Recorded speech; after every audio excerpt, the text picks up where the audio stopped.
Hello there, friends and followers, members of the channel. Welcome to this live stream. This is Q8 Pilot, your host for today's show. And today we are going to be taking a look at probably one of the most advanced add-ons for Microsoft Flight Simulator, no other than the FENIX Airbus A320.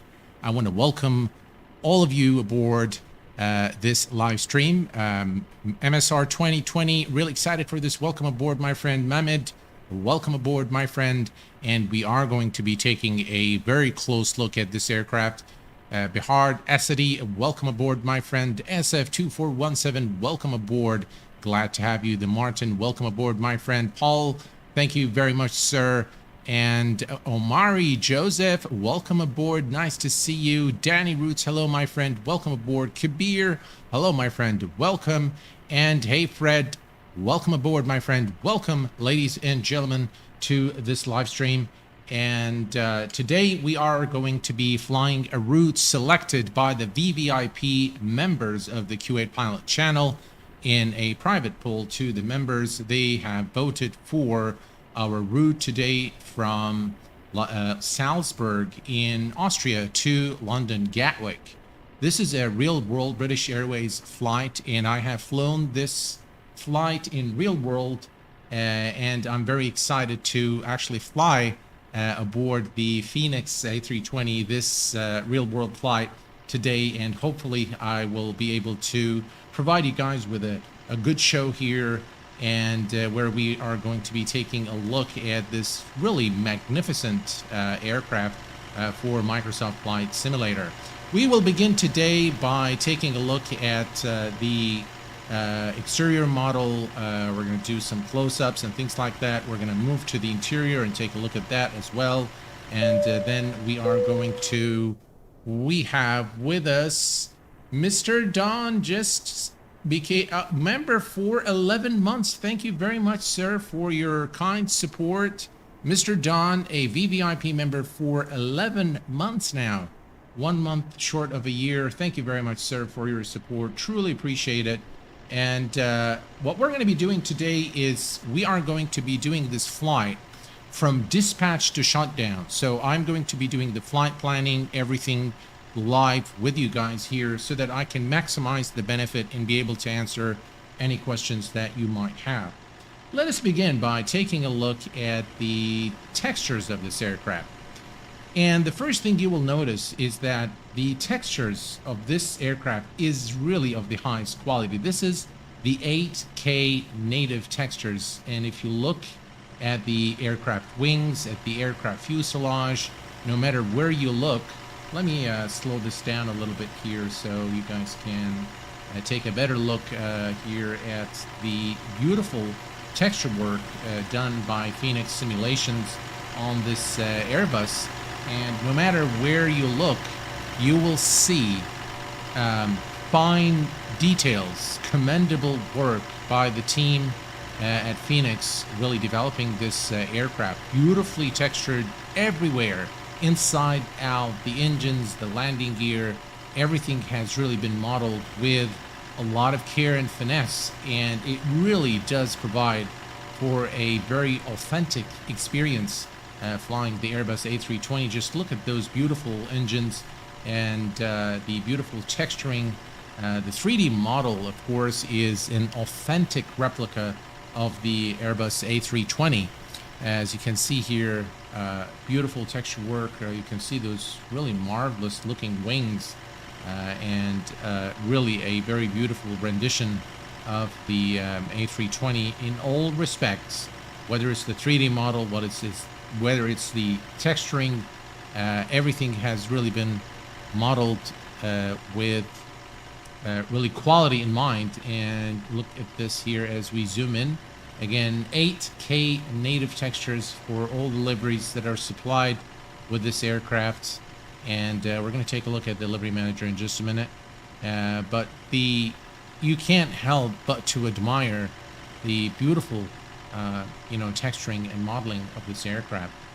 Now, the same goes for the aircraft interior. But by the way, you see those If you look here at those markings on the fuselage, this is very, very realistic. Again, you will see this on the real aircraft in real life, and it's just really amazing that they were able to capture all those details in this aircraft. Really wonderful work by FENIX Simulations. And this is, ladies and gentlemen, the cabin. And as you can see, the cabin is also very nicely modeled. I'm not sure what happened here. Let me just reset this view real quick, and then we're going to go back inside. There we go. So that's the passenger cabin. Again, very nicely done. You know, maybe not as high quality as the exterior, but still very commendable work in terms of the texturing here and the modeling of the passenger cabin. Very, very detailed. You can see here the why is this so? Let me slow this down a little bit here. Let's see here, F6, there we go. You can see here even the seats, the seat numbers have been modeled properly to really provide a very authentic experience flying. Whether you're in the cockpit seat or you're in the passenger seat, you'll be able to really appreciate you know, what this aircraft looked like. And I think many of this model still flies today. I know Kuwait Airways and Jazeera Airways still fly this model, so it's in abundance in real life today. But really, FENIX Simulation has outdone themselves here. It's just a remarkable aircraft in terms of its modeling, in terms of its features, as we will witness shortly. Everything has been really done to a very high standard.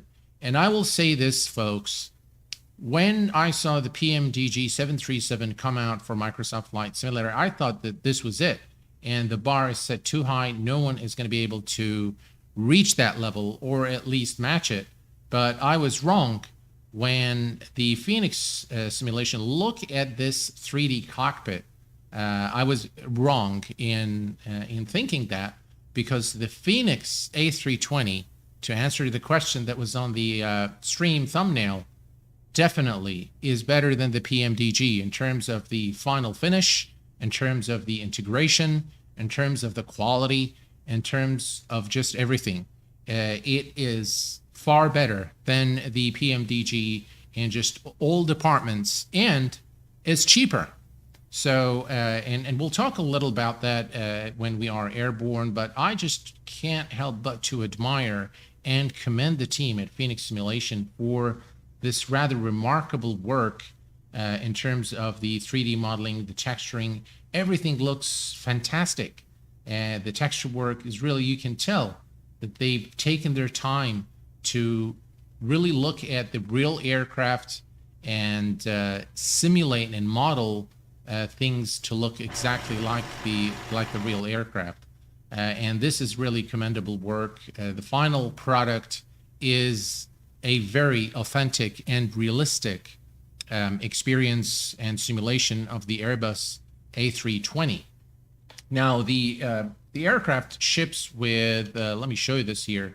So this is sort of the, this is not the control panel, but this is, if you will, the product configuration. It helps you adjust for performance. You can put the Hoppy ACARS code, their SimBrief user ID, all that good stuff. Display quality, performance, and render displays on CPU. And you can change this in real time to see how it affects your FPS. I like the fact that they have, you can contact their support right here, and you can click on the FENIX Livery Manager, which I'd like to also show you. And what I really like about what they've done with the Livery Manager is that they have configured the aircrafts in as much as possible to the actual airline configuration. And this is massive, of course, based on available data and within the limitations of the actual simulation. But those aircraft are identical replicas of their real-world counterpart. So those liveries are excellent liveries. They are all in 8K native resolution. So the native resolution is 8K, but you can actually, from the settings, you can go and change this to, so here you can change the default livery resolution if you don't have a very capable graphics card. And I like the fact that they've considered everyone. So they've considered folks with high-end machines, medium machines, and low-end machines, and you can take this to 4K liveries, and then you can also configure from, as you've seen in the configuration panel, you can also configure certain things for performance. So the final finish again of the livery manager is something I have a lot of appreciation for. They thought of everything, they thought of everyone, and this really appeals to a wider range of audience. And this is something I personally have a lot of appreciation for. So from the liveries, you can simply search, or you can select from here. This is, by the way, the livery that we're flying today. It is the British Airways early modern year 2002 with registration number Golf Bravo Uniform Sierra Kilo. As you can see, the engine type is noted here, which is the CFM 56. And of course, the country is the United Kingdom. You can also use this to search. So I can type in, for example, Kuwait Airways. So if I just type in Kuwait, as you can see, this is the Kuwait Airways livery year 1993. I think those aircrafts are on their way to being decommissioned now, and the new A320neo is making it to the fleet of Kuwait Airways. Now, one of the things you will also notice what did I do? I need to bring this back. Now, the thing is, this configuration manager needs to be running in order for the aircraft to operate. So you need to have this running all the time. One thing you will notice in the aircraft is, let me see here. There we go. All right. So one thing you'll notice is the tilt of the switches here on, for example, the overhead panel. You see this tilt here? This is actually very accurate, and it will tilt more with time. And this is great. This is just attention to detail that I haven't seen in an add-on before. Very, very detailed, and everything is done to a very high degree of detail to provide, again, a very authentic simulation. If we go to the window here, so let's go ahead and open the window. And if you open the window, now if you want to close the window, you actually have to click on this little button, which is, again, exactly like it is in real world. So the real Airbus, you have to do exactly the same thing. You have to press this in order to close the window again, and then click here in order to latch the window. Great, great detail. Again, fine detail all around this aircraft. Everything, by the way, is clickable. The sounds are really amazing on this aircraft. I love the texture work. I love the sounds. I love the details. And the development of the iPad is truly something else. I mean, this is as good as it gets. This is so good that I think it should be the standard for developing iPads for add-ons for any flight sim. This is really great.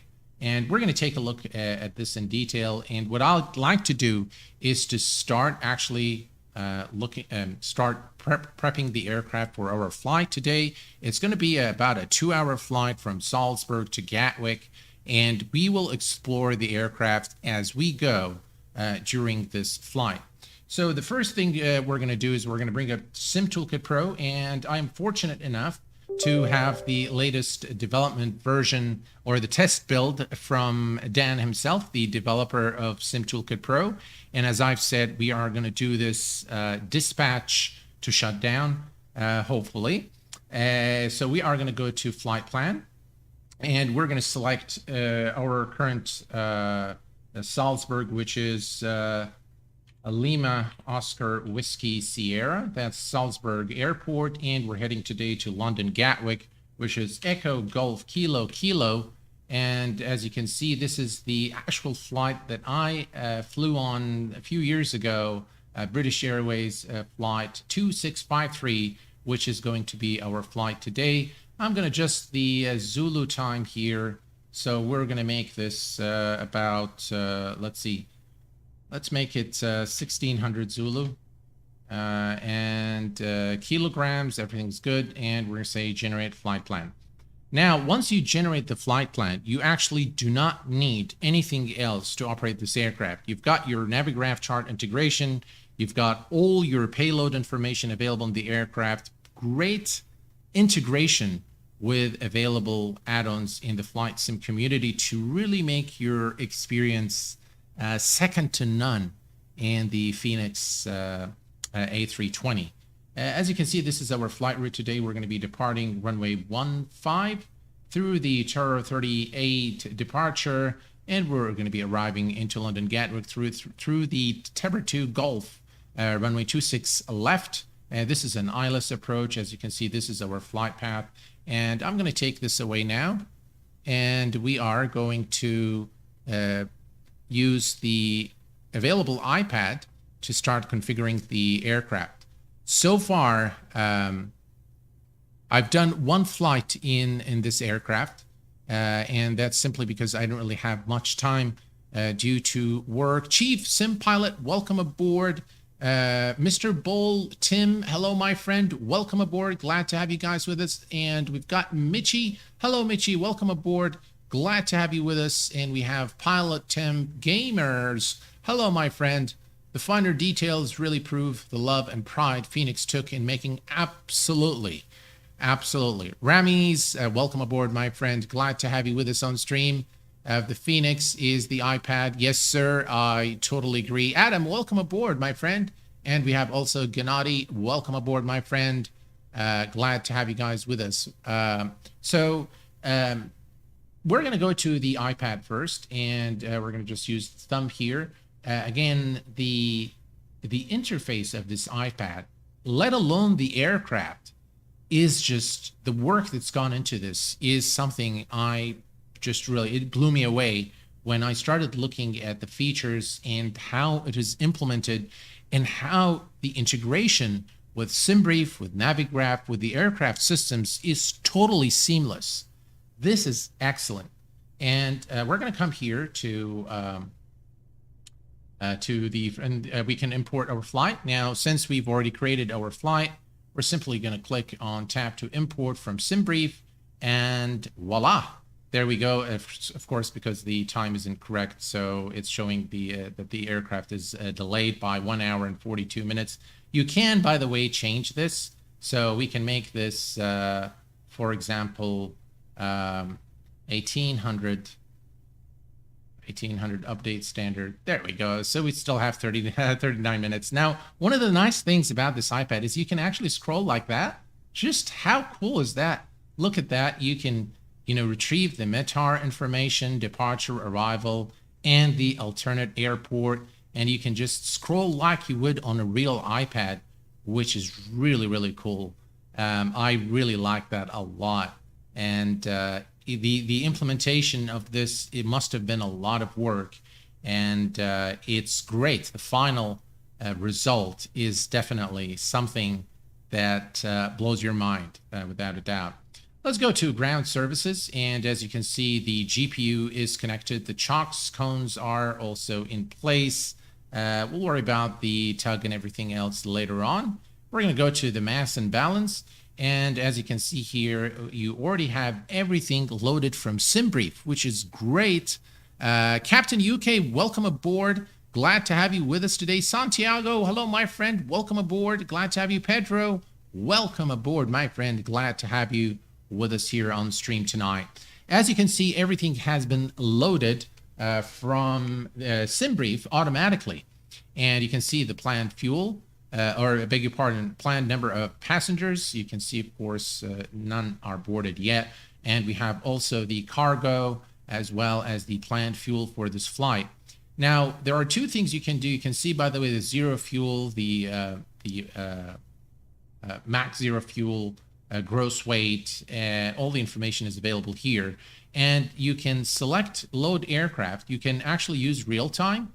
And this is, again, a great feature. So if you really want to experience the Airbus like it is in real life, then this is how long it would take to board this number of passengers, 26 minutes. Or you can use fast time or instant, course, in our case, we're going to use instant so that we don't waste too much time. And now you can see that the boarding is complete. Everything is calculated for us. You can see here the zero fuel. All the information here has been updated. We can dismiss this and check this out. You also have all the passengers' names here, last name, first name, and which seat they're on, which is, again, very, very cool. And you can see it says with INF. I'm not sure really what that means, but you can see here even the status of the membership, which is gold and blue, is really, really cool. And the attention to detail in this aircraft is truly second to none. And if you're wondering whether you should buy this aircraft or not, I will tell you right off the bat, this aircraft receives the Q8 Pilot seal of approval and a final score of 10 out of 10. It receives the platinum plaque for the tremendous work that they've done all around this aircraft, whether it's the modeling, the system integration, the aircraft, the depth of system simulation. Everything is just second to none. This is the #1 add-on for Microsoft Flight Simulator today. Again, from the panel state, you can select cold and dark, set it as the default. So this is the the standard states that you can set for the aircraft, and you have also the sim settings. Now, from the sim settings, you can see here airline modifiable information, and if you click here, everything is configured exactly like the actual aircraft in real life. So, of course, you can play with this if you want, but I'd like to keep it exactly as it is, and you will, as you download your liveries, you'll see that they are actually different. We're going to go to ground services real quick just to make sure the GPU is connected, which it is, and we have Luke. Luke, thank you very much for your continued support, being a VVIP member of the Q8 Pilot channel for the 4th month. Thank you very much. Paul, you will not regret the investment in this aircraft. I will tell you right now that you will not regret it. Here's what we're going to do, folks. We are going to go, now that we have the information loaded here, we are going to go back. And by the way, if you just hover the mouse up here, then you have access to all this information again. And let's just very quickly take a look here. This is the performance for takeoff. So this aircraft is, again, the EFB allows you to compute the takeoff data, and you can also do the landing data. I've seen an excellent stream by V1 Simulations doing a stress test of this aircraft, and this is just incredible, really just incredible detail.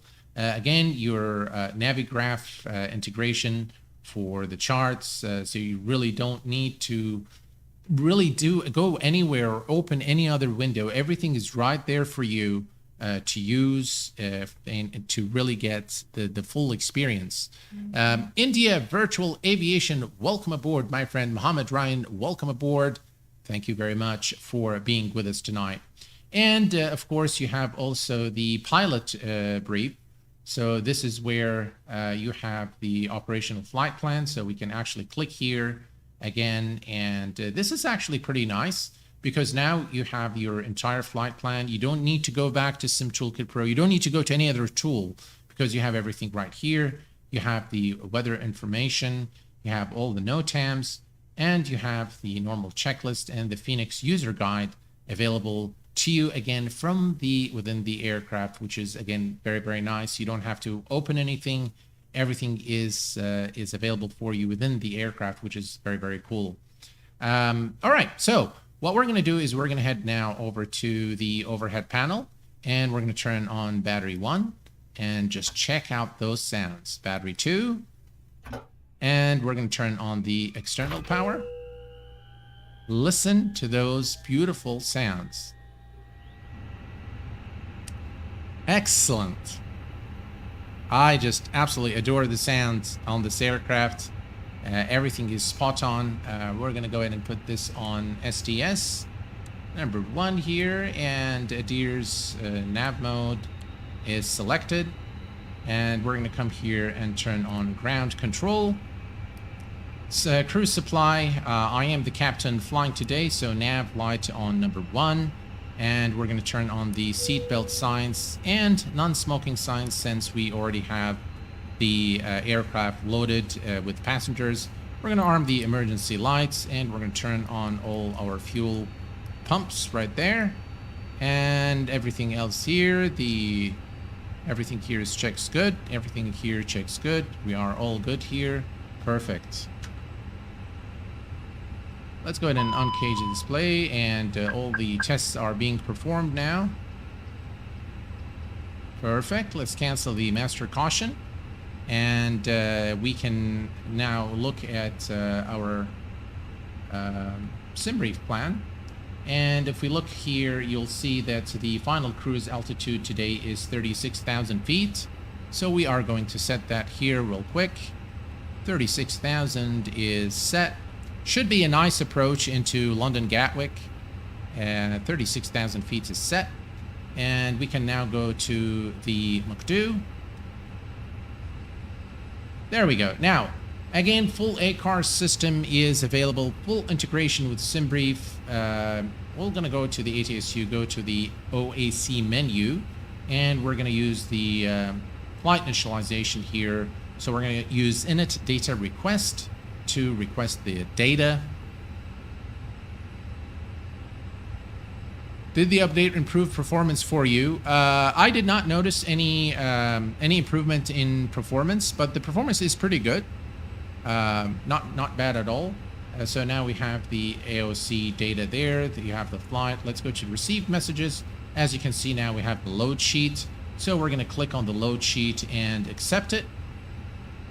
Great. Just integration with everything makes really flying the aircraft a breeze, and it really does provide for an experience that, in my opinion, is unmatched to date in Microsoft Flight Simulator.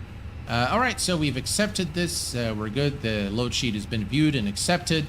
We can go to init now, and we're going to do request, and this should populate all the information of our flight. And then we can put just our departure. All right, so this is, as you can see, Salzburg to Gatwick. Our flight number we can always grab from the flight plan. So let me do this here. Okay, so today we are British Airways 2653. So we are British Airways 2653. And the cost index is 5. And cruise altitude is 360. Enter that here. And we're going to cancel all of these, right? And IRS align, we're going to say align on reference and confirm the alignment. We're going to return now. Everything is good here. We're going to go to the next page and enter the zero fuel information. To do this, we are simply going to come back here and go to the mass and balance, and we'll take a note of our zero fuel, which is 60,045. All right, so 60 will work. 60, and the max zero fuel percentage is 31.1. So that's 31.1, and we're going to enter that here. And the fuel, the total fuel is 8.3. That's 8,300 kilos of fuel. So we're going to put 8.3 and enter that here. And once the iris alignment is complete, then all this information will be automatically calculated. And the reason it doesn't calculate this now is that the alignment is not complete, and the McDo does not know where the aircraft is positioned to complete the calculation. And so this is actually very realistic if by logic. I mean, I haven't heard this from a real world pilot. By logic, this sounds very realistic to me.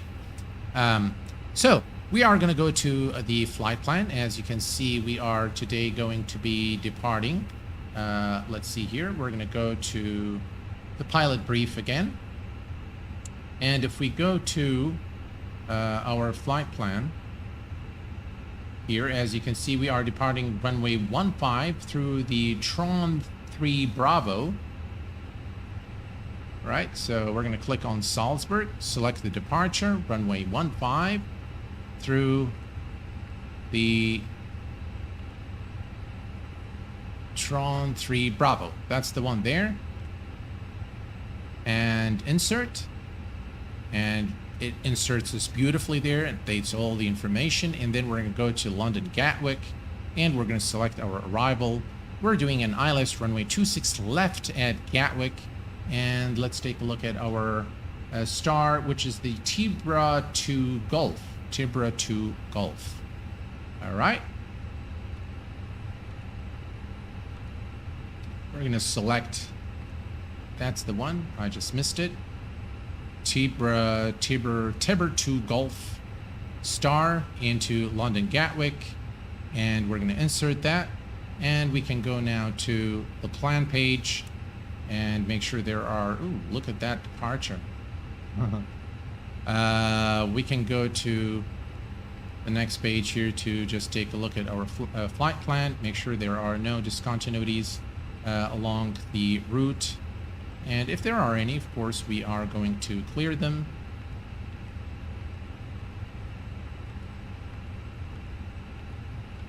And that's our arrival into London Gatwick. Perfect.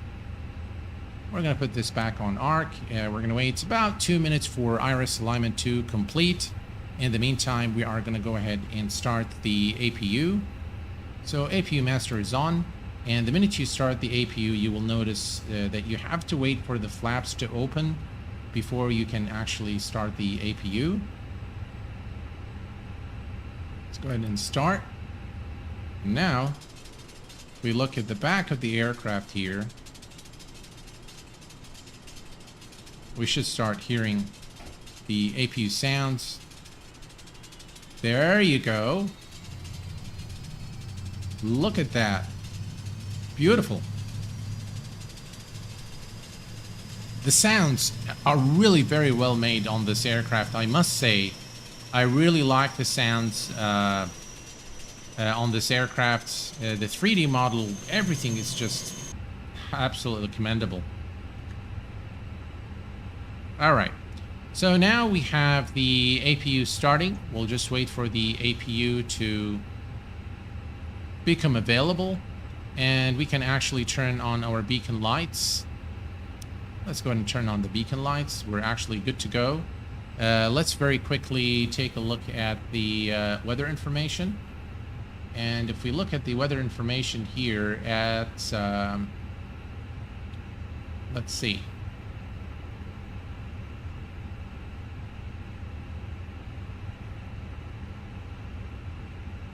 So at Salzburg, as you can see, the weather information is a few at 6,000, broken at 600, broken at 1,000 at 1,200, 18 QNH 1005. So let's set that 1005, and we are going to set 1005 on this side as well. 1005 is set on both sides. And by the way, you can't use the B button on this aircraft, so you have to actually do it manually. All right, all is good there. And we can now come to this one, put it on performance. All right, so let's go to the performance page. And to do the performance, here's what you need to do. We need to come back to the iPad, and we're going to go back to... no, this is not what we need. We need this guy here. Perfect. All right. Now, what I really love about this is, again, you don't have to calculate or do anything. It does everything for you. Just click on Sync Load Sheet. It will sync everything here for you. I'm going to select the optimal flag config for the runway length and the current aircraft weight and the weather conditions. We're going to sync the live weather as well. As you can see, everything is calculated for us here, and we're going to say calculate. And once you say calculate, you will have all the information displayed here for you: V1, V rotate, V2, and flaps flaps 3, and down 01, flex temperature 57, Maybe we can go here and say flaps 1 and say calculate again and see what speeds it gives us. There we go, 144, about the same. Not much of a difference. So 144, 144, 147. All right, so 144 and 144 and 147. Transition altitude is already calculated, which is 10,000 feet. We're going to do flaps 1 and down 0, 1. So flaps 1 and down, that's the trim, down 0.1. And we stick that here. And the flex temperature is 57. 57. And that is inserted. And now we are all good to go, ladies and gentlemen. And we are ready to push back out of our position. Sammy Tech Cookie, welcome aboard and thank you for your continued support to the channel. Really appreciate it.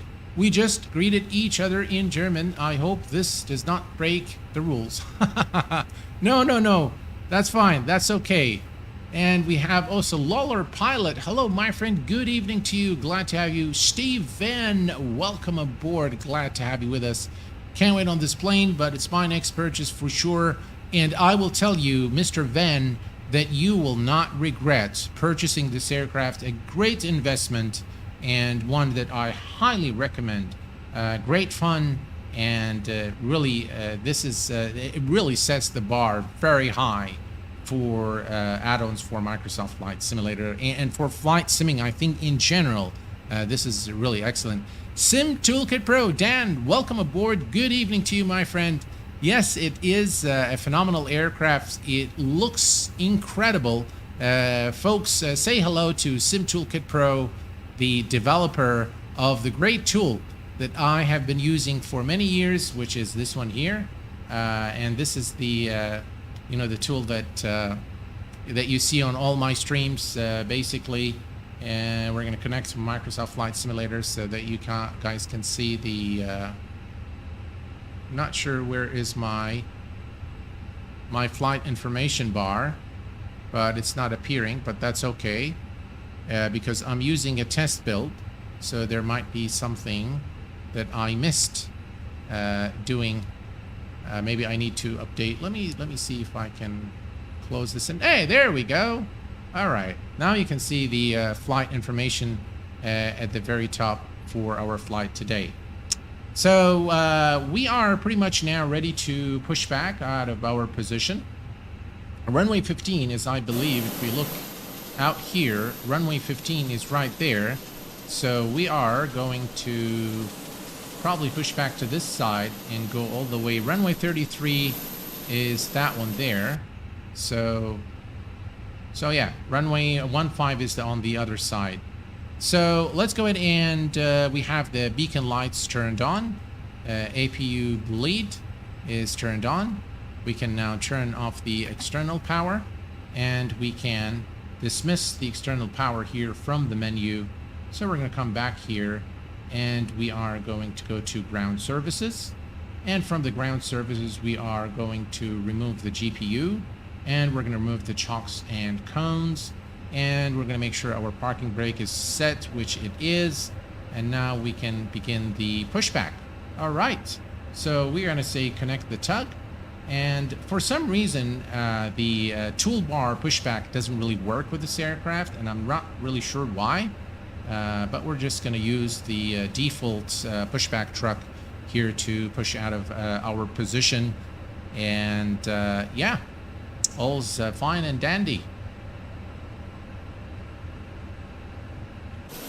Right, looks like the pushback truck is now getting in position to push us back.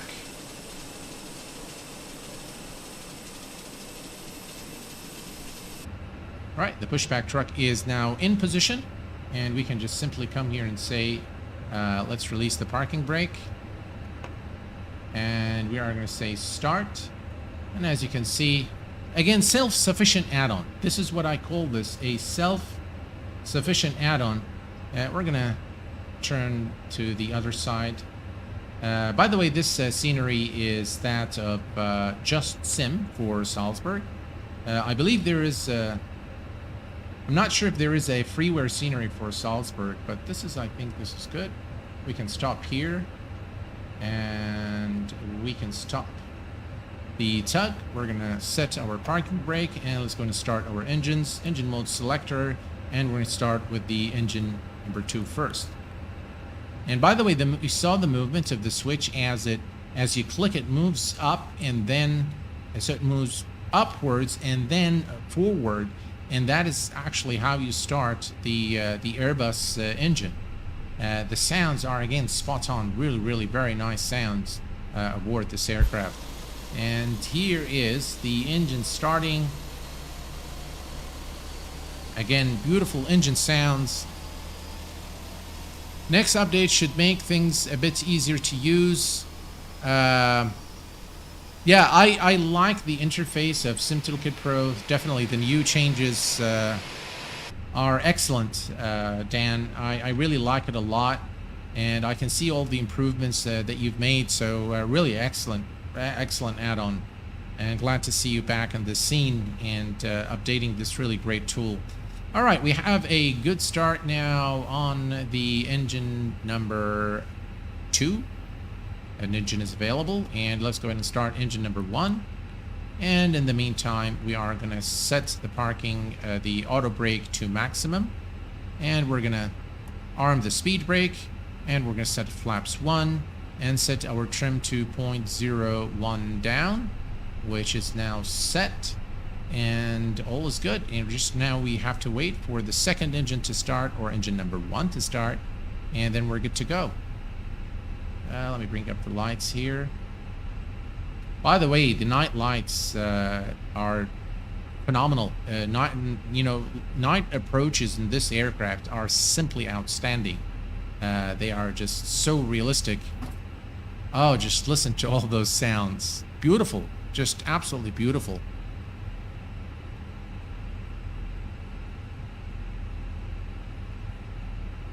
Ron, hello, my friend. Welcome aboard. I see that you talked about the iPad. Do I need an iPad also for it to work in the FENIX? I'm new to flying airliners. Is it set up to fly for beginners? A study level?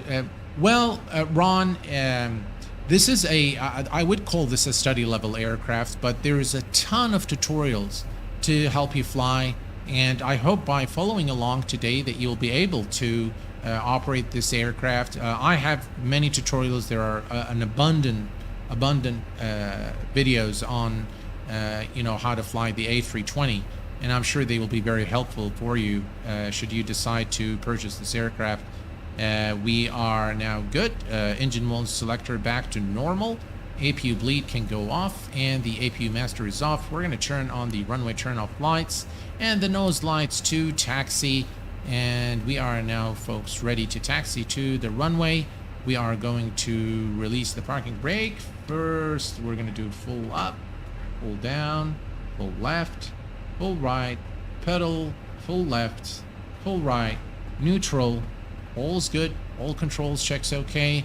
And let's go ahead and remove this here real quick. And let's see. TCAS on TARA. All is good. And we're good to go. Let's release the parking brake and head over to the runway. And we are also going to notify cabin crew here. Let's give it some power. There's a company message. It's probably about the delay. All right, let's give it some power. And there we go.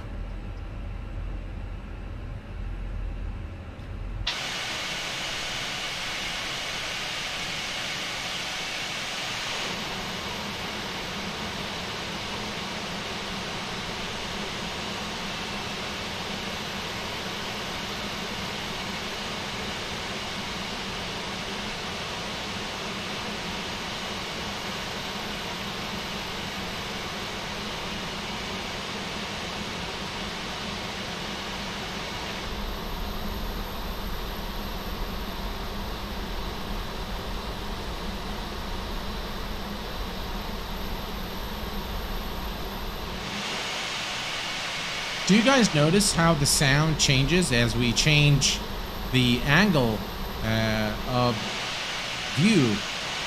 Just look at that. That's just amazing.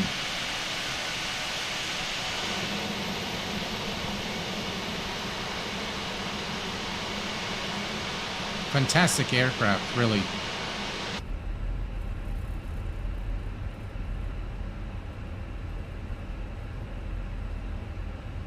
Beautiful.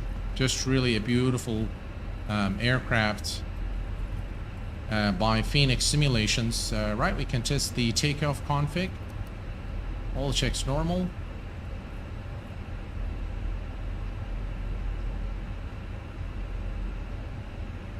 And we're going to turn here on the taxiway and head over to runway 15.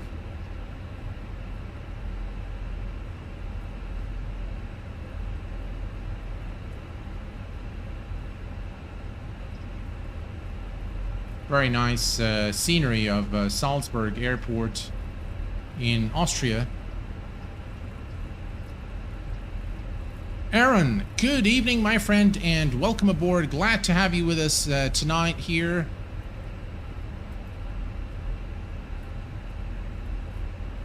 And it's a real treat to have with us today, ladies and gentlemen, Sim Toolkit Pro himself. That's a real treat. Thank you for your support and being here. Mr. Duncan, hello, my friend. Welcome aboard. I will tell you, if you buy this aircraft, you will not regret it. It is one aircraft that I highly recommend, and it's well worth every single penny. This is really the pinnacle of payware add-ons for Microsoft Flight Simulator. #1 add-on, and it will be very difficult for anything to actually come and take its place as the top quality add-on for Microsoft Flight Simulator. In my opinion, this is better in terms of the quality than PMDG, to be very completely honest with you guys. Just look at the again, the lighting is fantastic. Everything is just fantastic in this aircraft. Channelix, welcome aboard, my friend. Glad to have you with us here on stream.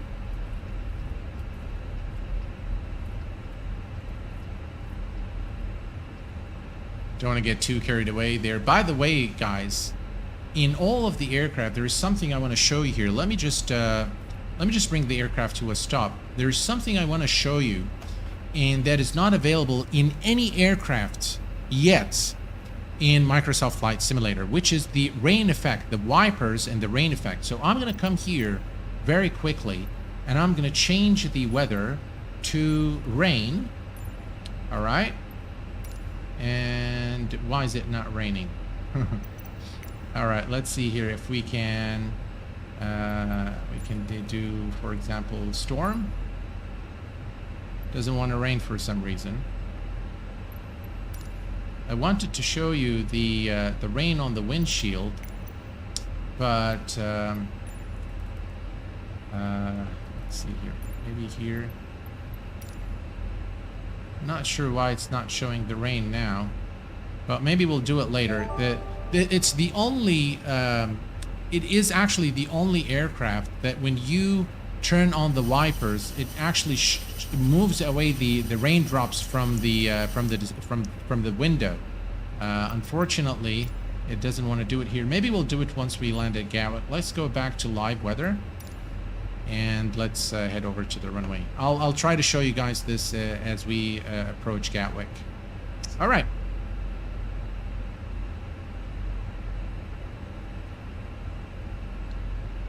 We're all good to go. Let's go ahead and start the clock. And I'm going to go ahead and turn on our landing lights, strobe lights, and the nose light to takeoff. Wing lights are turned on. And take a look at this.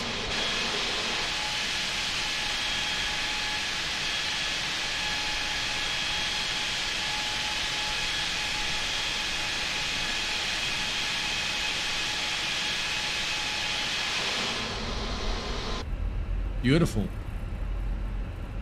Just everything is so well thought of. It really makes this aircraft the #1 add-on for Microsoft Flight Simulator. So I think they've earned this title, really.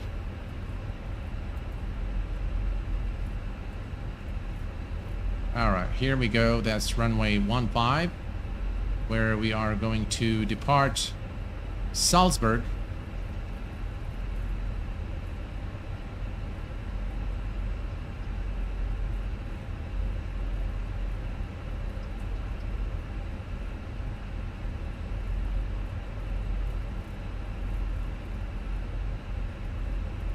A little bit of jitters there.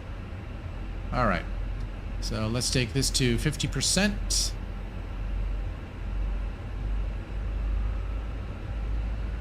Again, listen to the sounds. Parking brakes are released.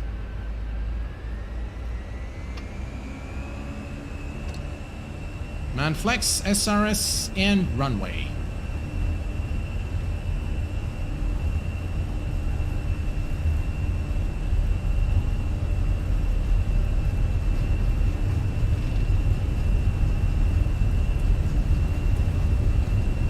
Looking good. Coming up to V1. Rotate.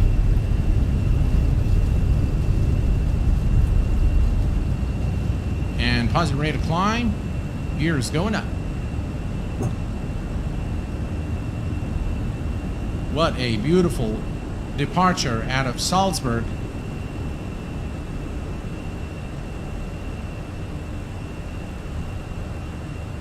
Again, a return.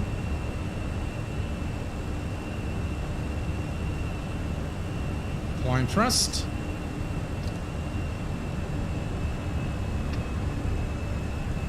Let me make sure this is set correctly.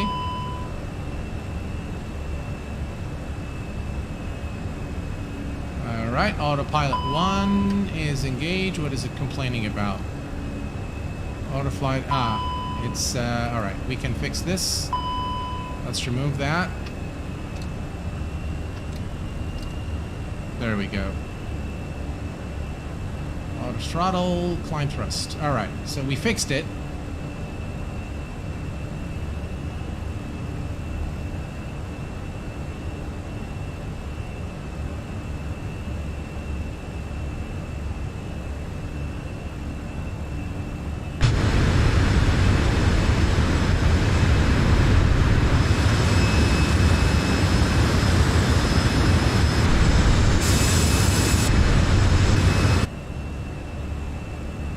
Let's just not get too carried away here. All right, we can disarm the spoilers. Obtaining about 165.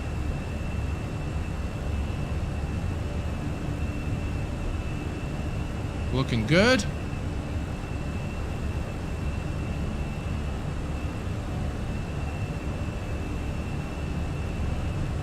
Helicoptero Virtual. Welcome aboard, my friend. Glad to have you. Candy Myers. Hello, my friend. Greetings. We are all doing great. And we are now climbing through 7,000 for 36,000.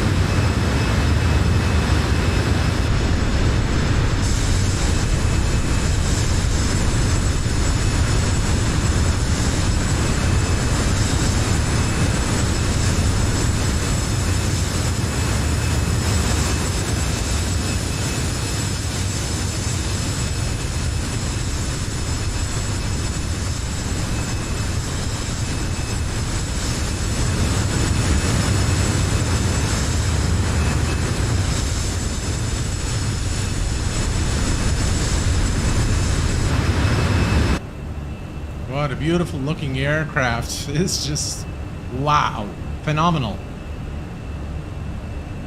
And we are now climbing. You can see we're increasing our speed. Lovely approach out of It's actually not very hard on... All right, speed check, flaps up.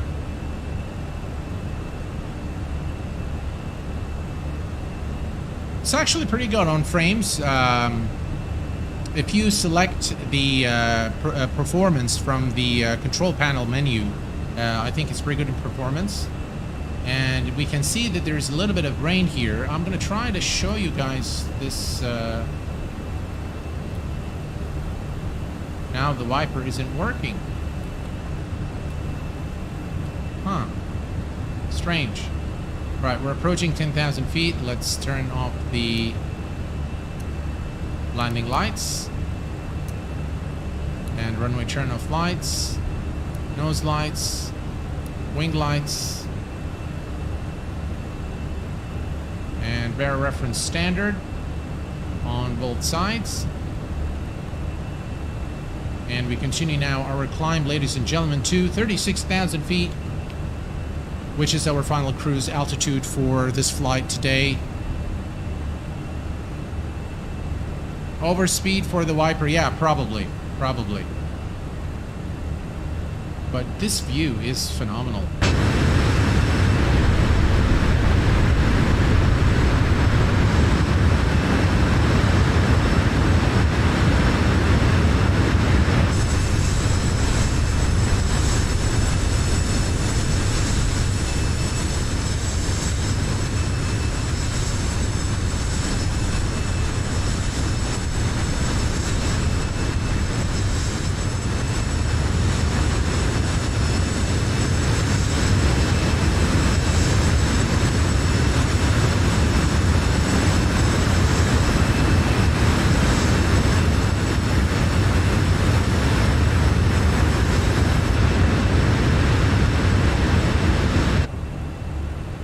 Wow, spectacular. Really an amazing add-on.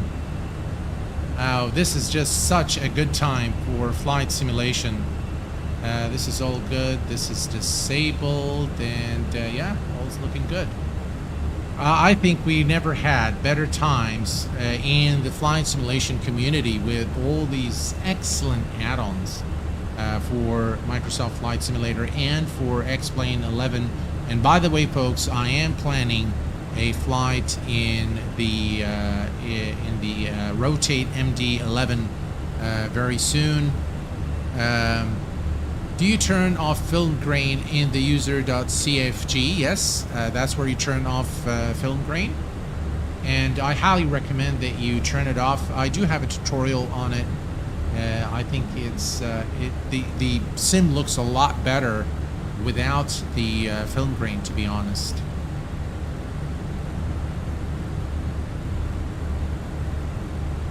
Excellent, just really brilliant. By the way, folks, we have also here, if we come to the iPad, we have full integration with Navigraph. So if we add, so we can take a look at our route here, saying please wait, and it will actually get the entire, this is us right there. So the route should be loading. Not sure why it hasn't loaded the route. Oh, maybe. Alright, let's just import from SimBrief. There we go. And if we remove that and we go,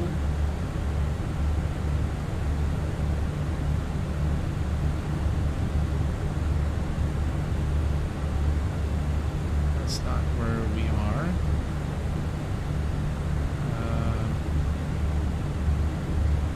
Still importing. Sync route from SimBrief. Alright, there we go.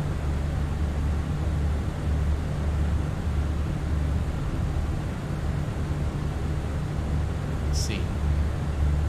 That's us right there.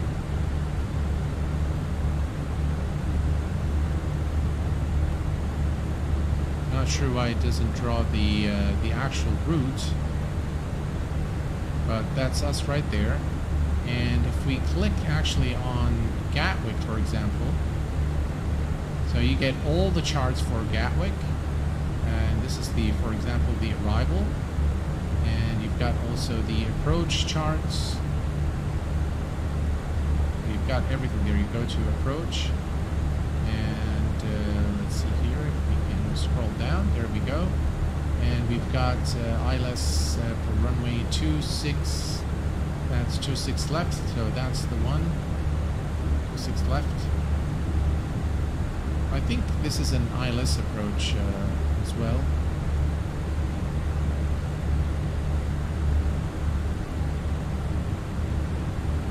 And we continue our climb now. Just this is a beautiful looking scene as we fly over Austria to the United Kingdom, and specifically to London Gatwick Airport, based on the request of the VVIP channel members who've selected this route today for the flight. By the way, folks, I've noted all the routes provided by the channel members, and I'm going to use all of the routes that you guys have suggested for future flights, whether it be X-Plane or Microsoft Flight Simulator. We will be using your suggestions for future flights. I think it's great.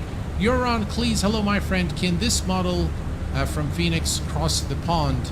I grew quite fond of flying those routes between Europe and North America in the FBW version. I don't know, quite honestly. I don't have that information. I'm not sure what is the total fuel capacity. My hunch is yes, it should be, because I know this aircraft flies some long routes, 7.5 hour routes, so it might actually work. Joel, greetings Q8, can you do a flight to Nairobi, Kenya? Yes, no worries at all. I've actually been to Kenya many years ago, and I visited a lot of places. So we arrived into Nairobi, but then we went to Mombasa, Mount Kenya. We've done Kikarok. We've done also an area called, I'm not sure if I say it correctly, Laknabasha, and we had a blast in Kenya. It was really nice, and I bought a lot of souvenirs, handmade stuff. So it's a beautiful country. The nature in Kenya is really beautiful, and we visited the equator when we were there. And we have a new subscriber, Trading Pilot, just subscribed to the channel. Welcome aboard, my friend. Glad to have you as a subscriber of the Q8 Pilot channel. Welcome aboard. Well, let's take a look at the outside.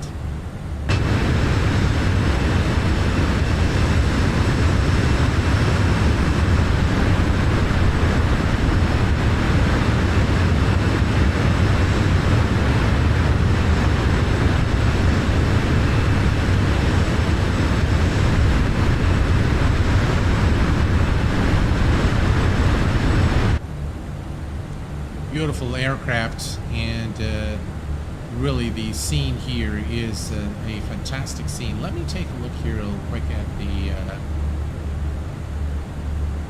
so ILS initial approach, runway 26 left, 26 right, RMP. There we go. That's the one we're looking at. Please wait, loading chart. And as you can see, that the final approach, the platform altitude is 2,000 feet, and of course the Airbus automatically tunes in all the ILS frequencies. And by the way, if you wanted to get the VOR, if you have VOR stations, it will automatically connect to them. As you can see here, VOR 1 at KPT 47 nautical miles. So all of this information is again simulated, and really according, by the way you have the terrain on radar as well. You can turn that on. According to V1 simulations, there isn't anything that is not available in the McDo, so the McDo is pretty complete, and it's very realistic. in terms of the actual simulation of the real world McDo. So really great work, man, by the guys at FENIX Simulation. By the way, folks, I wanted to do a giveaway of this aircraft for you guys today, but the guys at FENIX did not respond to me. I didn't know how to, make the purchase and then transfer it to the winner. So hopefully the next stream of this aircraft, I will be able to provide you guys with a copy of the aircraft. And I also would like to remind you all that there is a huge giveaway coming on the channel. It's going to include software, hardware. It's going to include things from Thrustmaster, from Virtual Fly. It's going to include Microsoft Flight Simulator, X-Plane, and a bunch of good stuff for the subscribers and followers and channel members of the Q8 Pilot channel.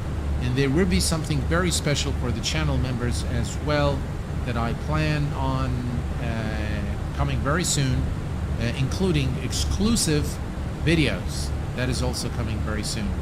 We are, as you can see, about 6,000 feet from our final cruise altitude. I'm going to go ahead and take a tour. By the way, you can actually move this chair. And check out those nice sounds as well. We can open the door and head over to the passenger cabin. Now, if you've taken notice, when we created the sim brief plan, it had it had business class and economy class, but this one appears to be full economy. So there isn't really any. I don't think there is a. What do you call it? What did I do? There we go. All right. So I don't think there is a business class. At least I haven't seen it.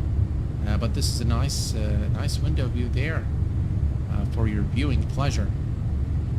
So, all in all, folks, in terms of the future of payware add-ons for flight simulation, I think we have reached a stage where the sky's the limit, really.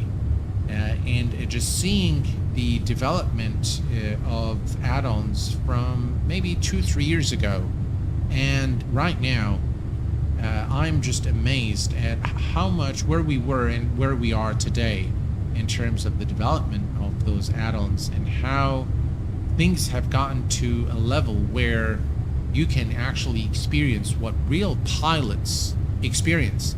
And I think we are also very fortunate in the flight sim community that many real-world pilots have come to this hobby and to show real-world procedures. And of course, they always have a disclaimer that this is not for real-world training, and I think they are required by law to say that.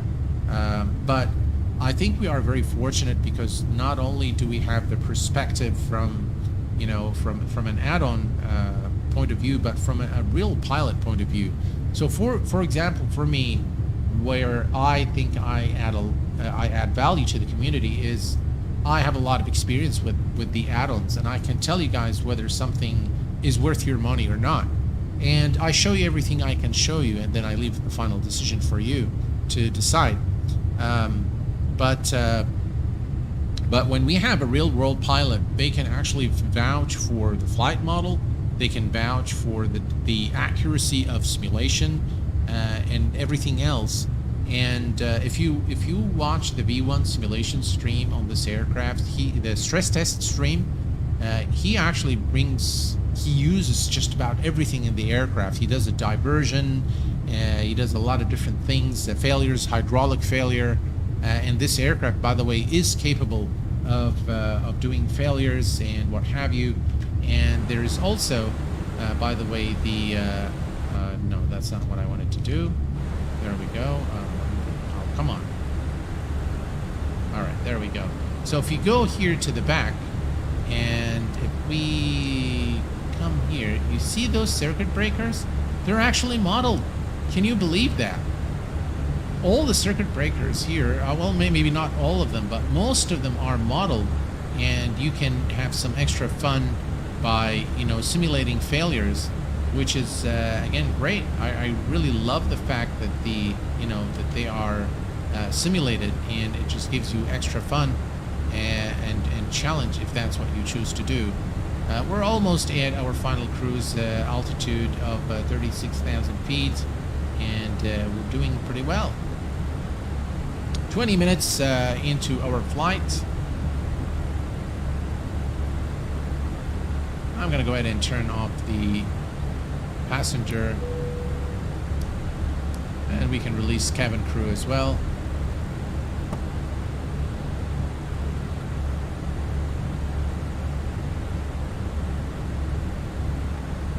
And we're looking fine.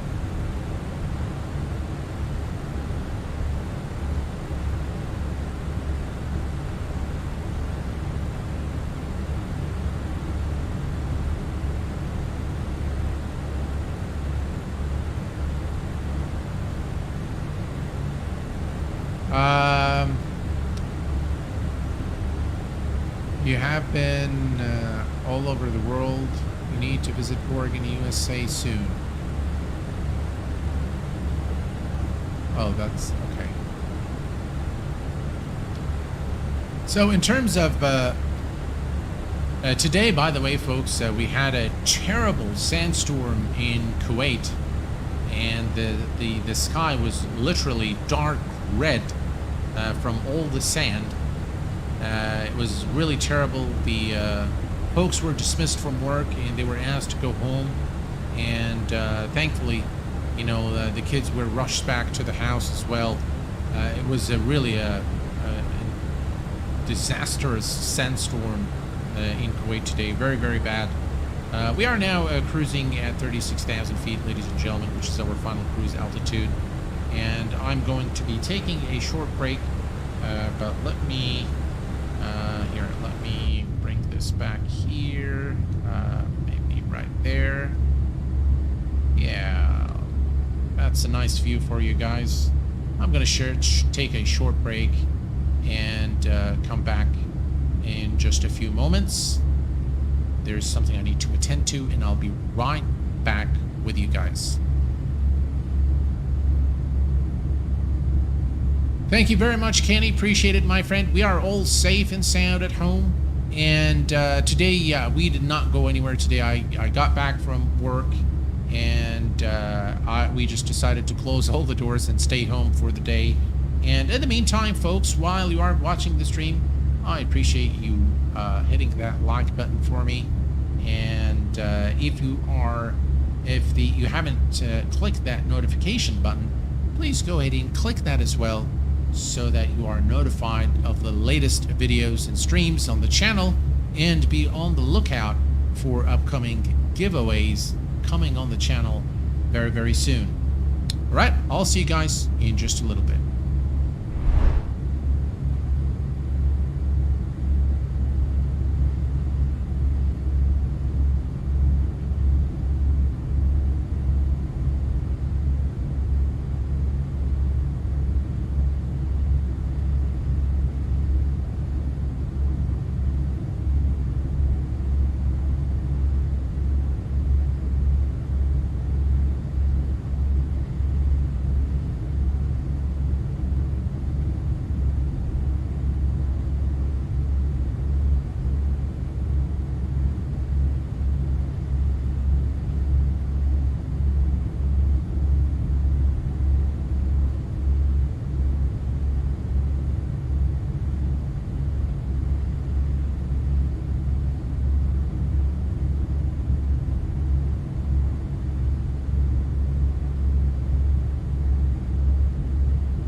And welcome back, folks.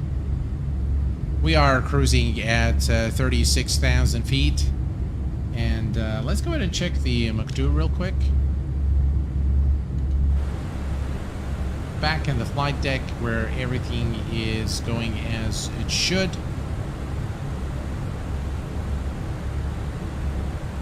Let's see here. Top of descent at 309 nautical miles.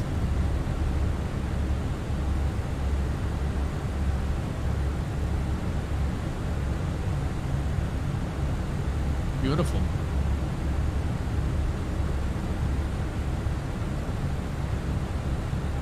Fantastic looking aircraft from all respects. The 3D modeling, texturing, the depth of system simulation, and the great iPad here.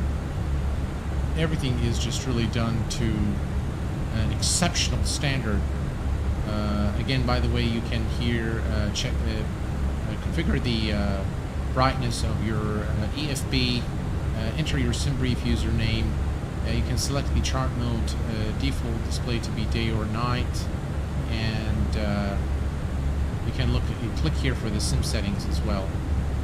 So again, very nice implementation of the iPad, and you can see that when we started the flight, the charge on the iPad was about 60, and now it's 89, so it's charging. And this is the charging bar, so if you remove it, it will stop charging. So very cool, really cool.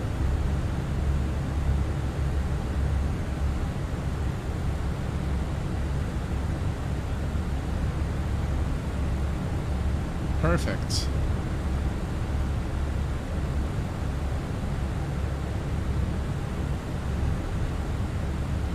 Shame the sandstorm is not simulated in the flight sim. Well, I'll tell you, sandstorms in Kuwait are very common, so it's a regular occurrence, especially during summertime. So when it is actually dusty and I fire up Microsoft Flight Simulator, what I see is actually kind of like fog. It's not really fog, but it looks like fog, and so it is simulated, I think, to the best ability of the sim. So it is kind of simulated, but the simulation is not very accurate. So it doesn't look like a thunderstorm, like a sandstorm. It looks more like fog, which is okay in my view. But yeah, we do get those really terrible sandstorms in Kuwait. Let's take a look at the outside, folks.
Absolutely brilliant. Beautiful. By the way, we can set this here to status here. Everything's normal. You can see all the systems are normal. And the company message, I think, is regarding the that's the top of descent. We go to the McDo menu and go to the ATSU, and then select OC and go to receive messages. Looks like there's another load sheet here.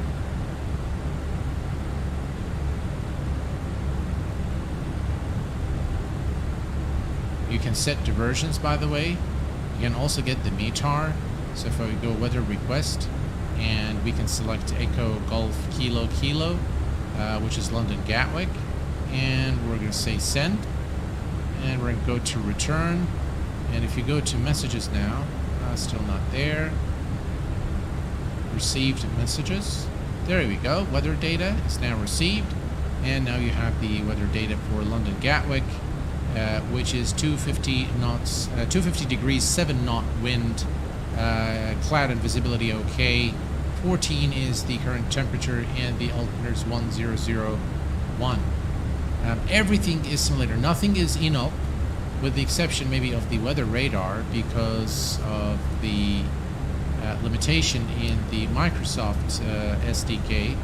You can see the buttons do work here, but of course you'll get nothing here on the display in terms of weather. So yeah. Hi Q8 Pilot, you should turn on bloom in MSFS setting for the sun to look better. Really? Well, let's do that. General options. And let's see. Bloom. Where's bloom? Alright, bloom is on. Apply, save, go back, resume. Ah, I see what you're saying. It does look better, to be honest.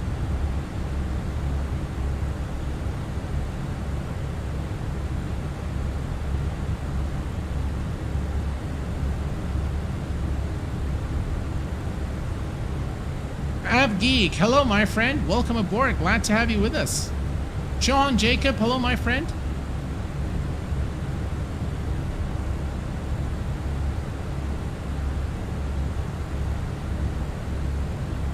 So some of the I'd like to share with you guys some of the upcoming content on the channel. So I am planning, according to popular request, the top 10 payware aircraft for Microsoft Flight Simulator coming very soon on the channel. I'm going to be doing a full tutorial on the Garmin GTN 750 by TDS. I'm going to be doing a full flight aboard the MD-11 by Rotate Sim for X-Plane 11.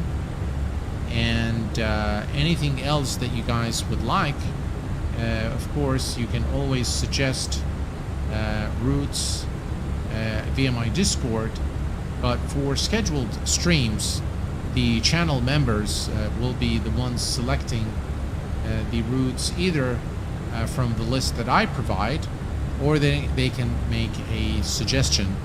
And of course, if your suggestion gets likes, more likes, then of course I will pick that, as long as more people are wanting to make suggestions rather than the available routes that I supply. In this case today, I think the channel members elected this route from Salzburg to Gatwick, which is pretty cool.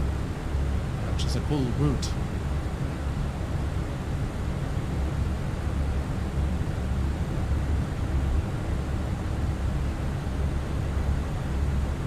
Very nice clouds here as we travel through to our destination. By the way, you have the iPad on both sides as well. Let's take this back to the flight plan. And about 250 nautical miles before we begin our top-up descent towards London Gatwick. And hopefully today we will butter the landing. I'm not sure what's up with the frames here. It seems like the frames are suffering a bit. And I've noticed that when I have Streamlabs OBS running, it definitely does kind of hinder performance a little bit.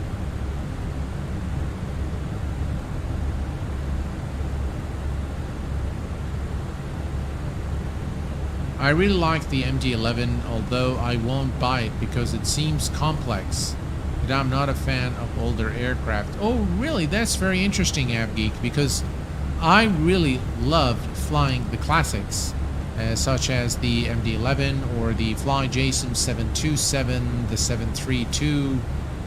Those are my absolute favorites. Check out the sunshades. Yeah, I've seen some streams showing the sunshades. Let's see where they are. I think they're right here somewhere.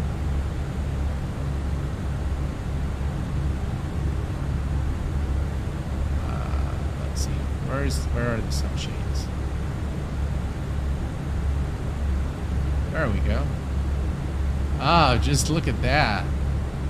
I mean, you see how it differs looking through the sunshade as opposed to, you know, here. So if, let me just remove this again. Oh, just look at that. That's brilliant.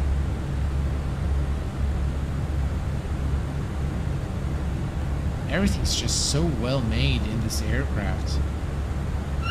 Got your oxygen masks. How cool is that?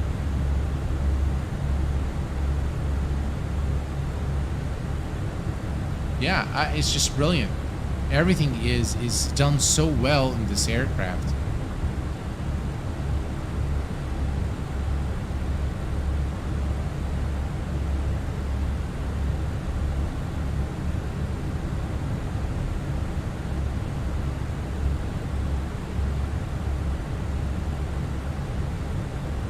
So yeah, so that's basically what I will be doing in terms of the upcoming content on the channel.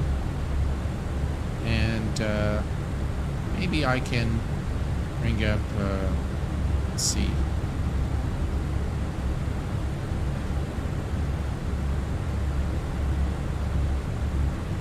Let me bring up,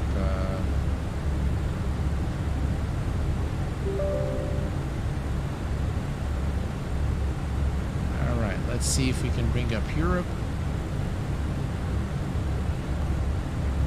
Nearest facility is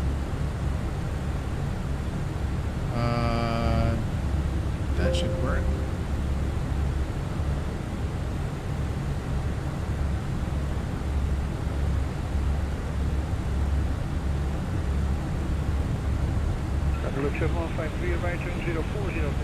There you go, you have some ATC there playing in the background for you.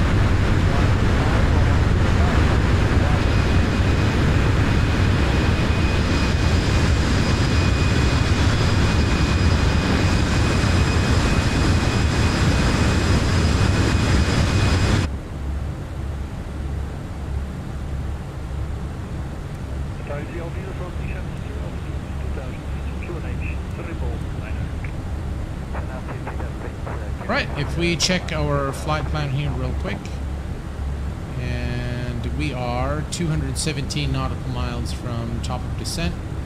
We're looking all right.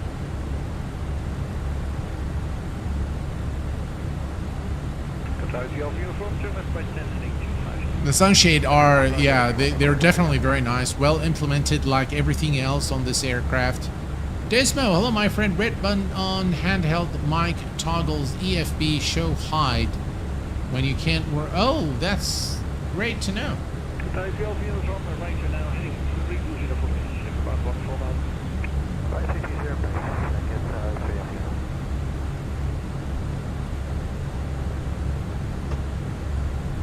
Oh, look at that. So we can, oh, that's cool. That's really, really cool.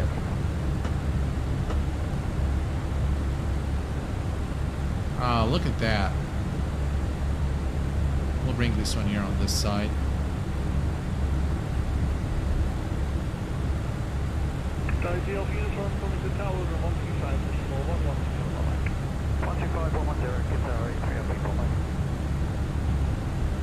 Perfect.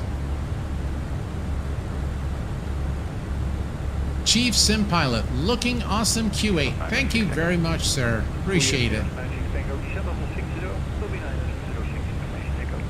Yeah, I think My thoughts really on this aircraft, to sum it up, is that it is without a doubt the best add-on available for Microsoft Flight Simulator today, and I highly recommend it, guys. So if you are looking to purchase your next add-on for Microsoft Flight Simulator, this is the add-on. And I will say also this, because I know that I've said that this aircraft surpasses the quality of PMDG. The fact is, PMDG 737 is a very different aircraft, and it is a study level simulation of the 737. So both are absolutely great. And for me, I like Boeing aircraft more than I like Airbus. That's just my personal preference. But both give you a brilliant experience in the sim. And I'm a big fan of PMDG. But in fairness, in terms of the final finish and the quality and really the integration capability of the FENIX A320, it definitely is a better add-on from the software development perspective when compared to PMDG. In terms of system simulation, again, I've heard a lot of thoughts from real-world pilots on both the PMDG and Airbus, and I think the vast majority of folks out there, including real-world pilots, prefer this Airbus than the PMDG. Again, the way it integrates with SimBrief, with Navigraph, the capability of the electronic flight bag, and how everything is seamless is definitely highly commendable. And I think FENIX simulations have set a new standard for what high quality is supposed to look like. So I'm very happy to see this level and this depth of system simulation in an add-on for flight simulation, generally speaking. More specifically, for Microsoft Flight Simulator, I'm very glad that we are able to see high fidelity aircraft making it to the sim after a very long time, and we just we've had a real treat in the last couple of weeks with all the great add-ons releasing. So be sure to hit that notification button so that you are notified when I'm going to release my top 10 payware aircraft for Microsoft Flight Simulator. And I will say this right now about that video. The top 10 video that I'm going to create is going to contain the top 10 aircraft I truly, honestly believe are the ones you should have for Microsoft Flight Simulator. And anything that is not in that top 10 list, then I automatically do not recommend it. Okay, so that is what I'm going to say right off the bat about that video. When it comes out, I do not recommend anything outside those 10, and I will continue to update those maybe every year or so. I know a video, the top 10 payware aircraft for X-Plane 11 is long overdue, but the reason I've been holding on doing any of the top 10 stuff for X-Plane is the fact that X-Plane 12 is coming. And because X-Plane 12 is right around the corner, I don't want to recommend anything that may not work in X-Plane 12. So I want to make sure I wait, give X-Plane 12 some time before I start making content that could be misleading, or that you could steer you in one direction, and then you make an investment in an aircraft and then you find out that it's not supported in X-Plane 12. Generally speaking, X-Plane 12 is backward compatible. Yes, that's true. But I don't want to take a chance with your money. I want to make sure that when I recommend something, that you guys have a peace of mind that you're making an investment, or the right investment in the right add-on at the right time. So that's all I'm going to say right now, but it's coming very soon. I'm actually working on it, so it's in the making, and it should be live in the next couple of weeks or so. Six-pack pilot, welcome aboard, my friend. Welcome to, glad to have you with us. I bought it earlier today, and it is better than I even imagined. Yeah, I was actually very impressed with the FENIX Airbus. Captain McGee, hello, my friend. Welcome aboard. Captain Sim 777 will be number 1, right? Yeah. Well, I think Captain Sim has done themselves the greatest. How should I put it? They've done an injustice to themselves with. When they released their 777 and they went to Flight IO and they said, we're going to sue you for making deliveries of the aircraft and what have you, that has really sparked the community, and everyone was very, very upset with the stance that they took. Again, you know, by the way, the flight sim community, folks, throughout my experience in the flight sim community, I find it to be extremely unforgiving. Of course, there are a lot of great folks out there, but generally speaking, it's a very unforgiving community. And if you say something someone doesn't like, you know, you're just gonna get hammered for it. And they don't care that you're an actual human being, you know, sitting behind your PC, and they'll just go after you. And I have had a lot of that happen to me, but I think with time, you know, you become sort of immune to, you know, the haters' comments and, you know, all that. But yeah, it's an unforgiving community, and I hope that I can continue to deliver value to you guys through my content, whether it be in the stream or a video or a tutorial. I think it's time for us to take a look at the outside a little bit here.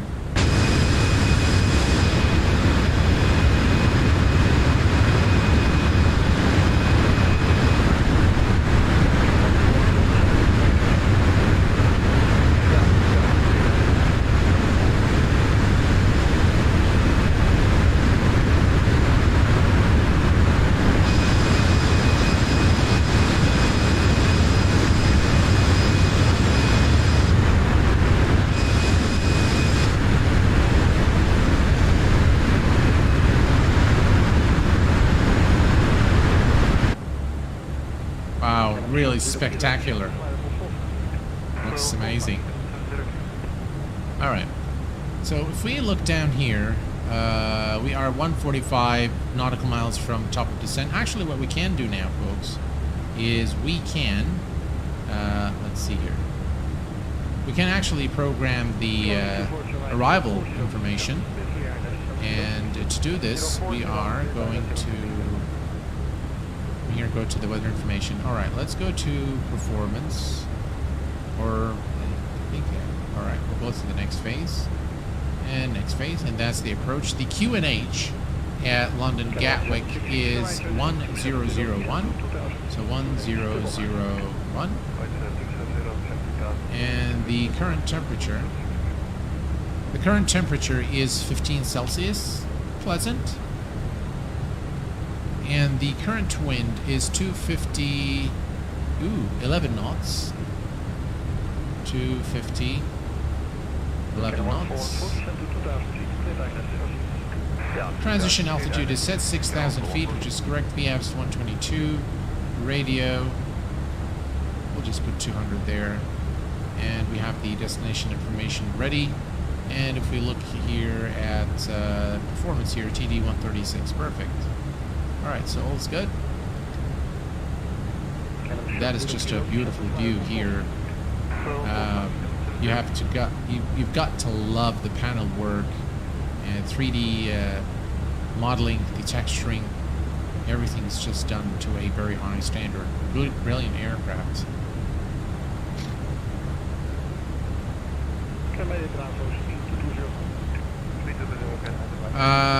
Johan Jacobs says one thing FENIX should do is proper sound settings. Yeah, I didn't find the sound settings, which is surprising. Not be able to see the volumes that you can tweak the volumes. Yeah, definitely, Duncan. Those clouds look fantastic. Really beautiful. All right, folks, we are approximately 30 minutes from our destination. So it's definitely been a... the external sound is loud. Yes, it is.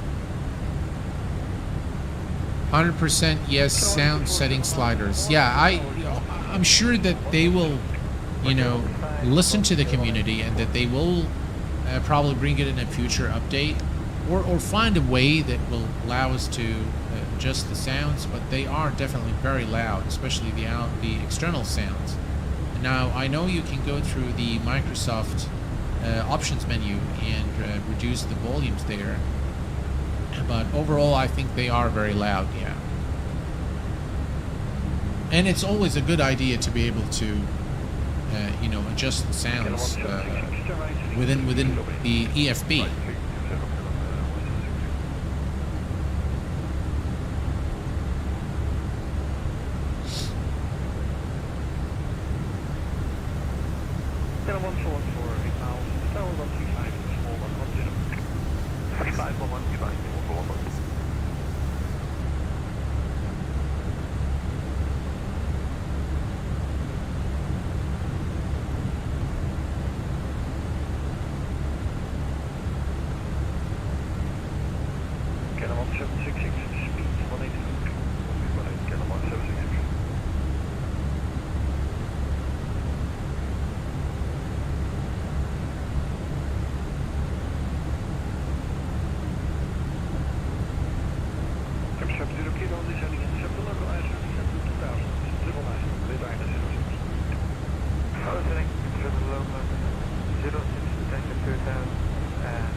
Sorry, folks, for the radio silence. I received a message on my phone, and I had to read it.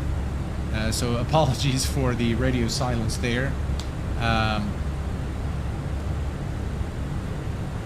Yeah.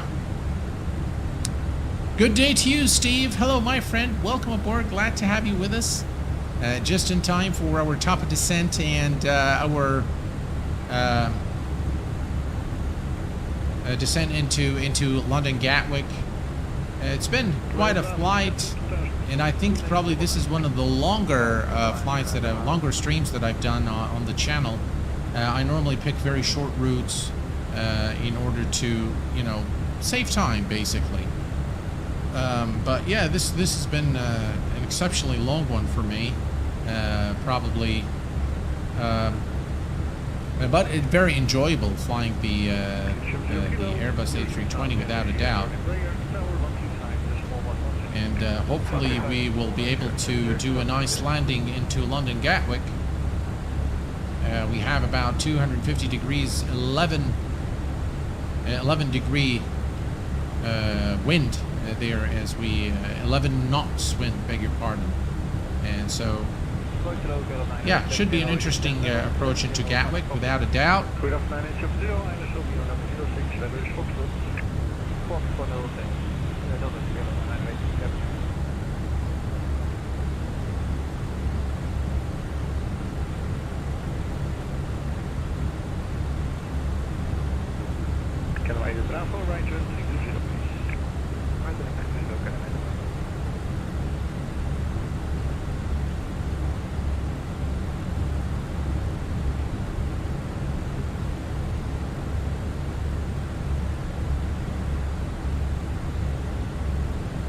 Right, let's take a look at the Mach 2 real quick, and see, we can see the ILS display here. So it looks like we are 92 nautical miles now, getting close to our destination. I'm going to go ahead now and reset the MCP altitude. If you look here at the Mach 2, and if we go down here, we'll probably see the final platform altitude, which is looks like 2,000 feet. For runway 26 left at Gatwick. So we're going to set that here, 2,000 feet. We're going to set it in preparation for top of descent.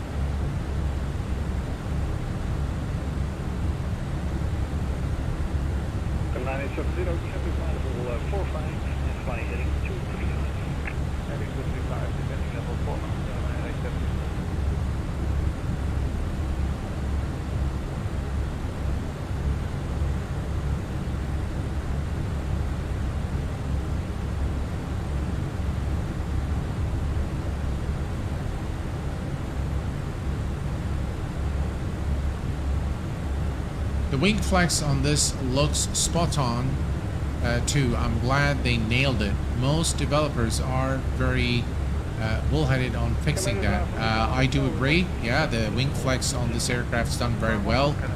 On low-end computers with 10 series NVIDIA cards, this might create some stuttering and FPS issues. Yes, I do agree. It's an aircraft that's on the demanding side of things in terms of performance, so it does definitely require a capable machine. But it's not bad. It's actually, I think it's at par with the PMDG. The PMDG is slightly better in terms of performance. So in terms of FPS, yes, the PMDG is a little better. But this aircraft is actually not bad, so it doesn't really break your machine or anything like that. And hopefully, after Sim Update 9, hopefully Asobo would, fix the degradation in performance issue that many people have experienced after Sim Update 9. The Sim Pilot FENIX app is using way much CPU. Yes, I agree. It does use a lot of CPU. That's very true. We are still cruising at 36,000 feet, ladies and gentlemen. We are approximately 72 nautical miles from the top of descent. And I think, the frames are suffering a little bit. I'm not sure why. Yeah, I think they're suffering a little bit. Hopefully they won't get too bad as we approach London Gatwick.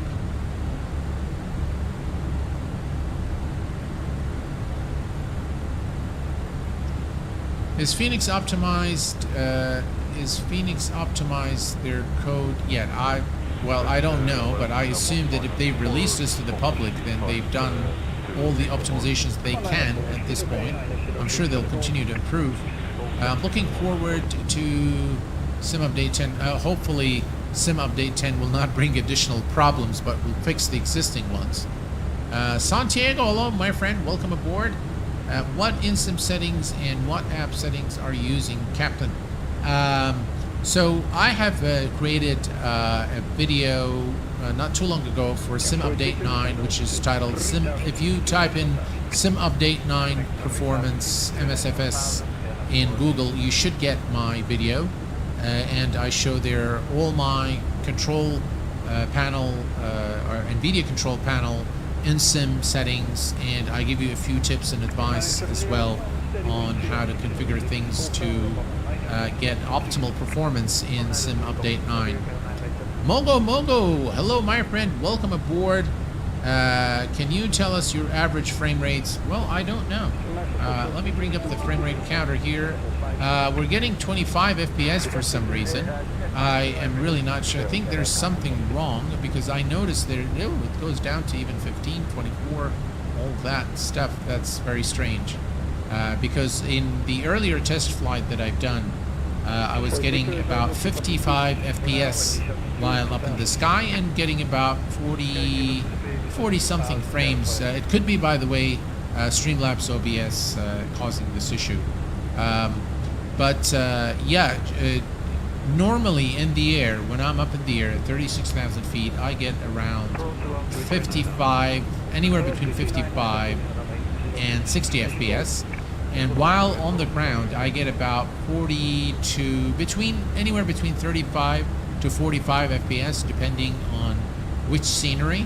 So if the scenery is very involved, like London Heathrow, I get about 35 FPS. And if it's something like Salzburg, and I get something in the range of the 40s, which is okay. There is a memory leak in the sim. Even I'm getting FPS hits. Oh, okay. I've heard about it, by the way, and there is a tweak, I think, to... it doesn't change any performance. There is a registry edit that you can go and change. You can just flip one value under the services key in the registry from 2 to 4, and it will stop the bleeding. But then that value is also responsible for the detection of your peripherals. And so if you plug in anything to your USB device, it will not be detected after you change the value, and hence you'll need to change it back. So in my opinion, in my book, that's called quote-unquote extra work, which is I don't need. And one of the things, folks, I absolutely adore about X-Plane is you don't really have to fiddle around with settings and tweaks and go to this registry edit, right click, disable screen optimizations. That it's just, to me, ruins the experience altogether. And I'm very glad that we don't have all these things in X-Plane. But unfortunately, in Microsoft Flight Simulator, although it's supposed to be a much more modern flight simulator than X-Plane, we still have to struggle with these things. And just you can see there's a ton of videos on how to tweak things, different settings, control panel, NVIDIA control panel, do a sync on, sync off. The thing I like about X-Plane is that you set the settings one time and you forget about it. I don't remember the last time I even went to the settings menu on my X-Plane on the flight sim. I never go to the graphic settings anymore. That's it. It's set. I'm happy with it. It's done. There is it performs exactly the way you expect it to. And that's one of the things. It's a much more stable flight simulator, in my view, than Microsoft Flight Simulator is.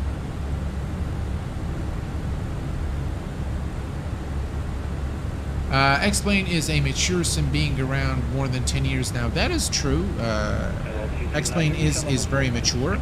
But I think the Sim Pilot, if I look at the history of Microsoft Flight Simulator, you know what, guys, I'm going to turn this off so let's see what's going on. If I look at the, if you really look at, all right, 30 nautical and 29 nautical miles for top of descent. If you look at the history of Microsoft Flight Simulator, right, so the ESP platform, generally speaking, it's always been an issue. So with FSX, we've had all these tweaks. It's been there forever. The ESP platform's been there forever. And we've always had to do tweaks. Tweak this, tweak that, tweak settings guide, tweak that guide. Then we saw the same thing with P3D, because obviously it is based on the same platform. And again, tons and tons of videos on P3D settings and tweaks and FPS and settings and change this and change that. And now, unfortunately, even with the next gen flight simulator, we get the same. And to me, that is a note to the folks at Microsoft and Asobos: get your act together. Fix the sim. You know, I shouldn't have to. I mean, people invest in very expensive hardware in order to enjoy, you know, the flight sim. And unfortunately, I know a lot of people with even a 3090, like I do, are suffering from performance issues. So, I mean, that is, you know, to me, that's a put-off, in all honesty. But hopefully, you know, this can be addressed in the years to come, or in the months to come, I must say, not the years. We don't want to wait years for this to be fixed. Hopefully, in the months to come, this will be fixed, and we'll be able to enjoy the sim. And I definitely think that that Microsoft should pay attention to these performance issues, because they're very annoying, honestly. And I think it should just be, you set it once and that's it. With every sim update, you know, you get, you know, degradation in performance, or all the add-ons that you previously had are broken. Everything in the community folder doesn't work, then you have to remove everything and wait for people to update. Even the liveries, I mean, even at the aircraft livery level, some liveries won't work with every sim update. To me, that is a big no-no. I mean, whatever updates you do have to be backward compatible with all the software that people are developing.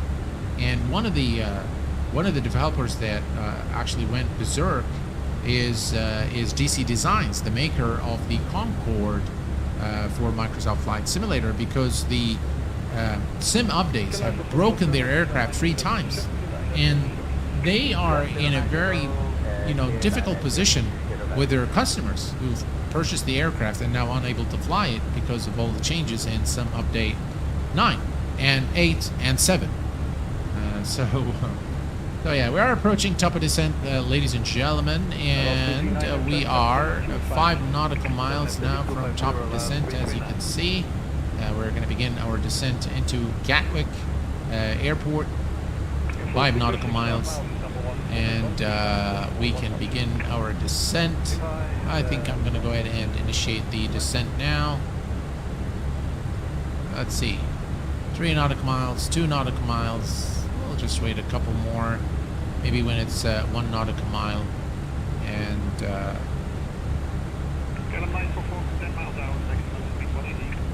we can initiate the descent. There we go, and we are initiating descent.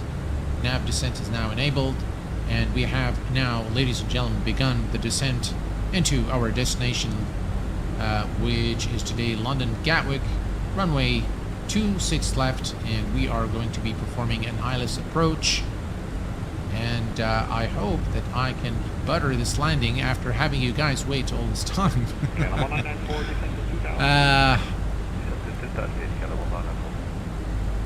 Yeah, Windows performance issues are a lot again. The entire fuel system simulation is recorded by Asobo, and it broke Concorde. Yes, exactly right. Exactly right. And can relate to that as a user and can't think without you've been through. Alright, ladies and gentlemen, we are now beginning our descent towards our destination.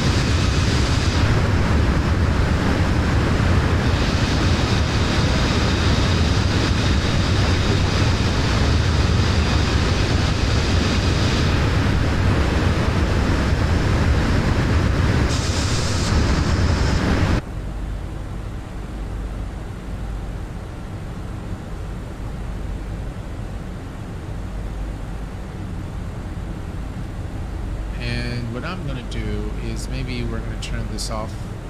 Maybe that will give us some more FPS.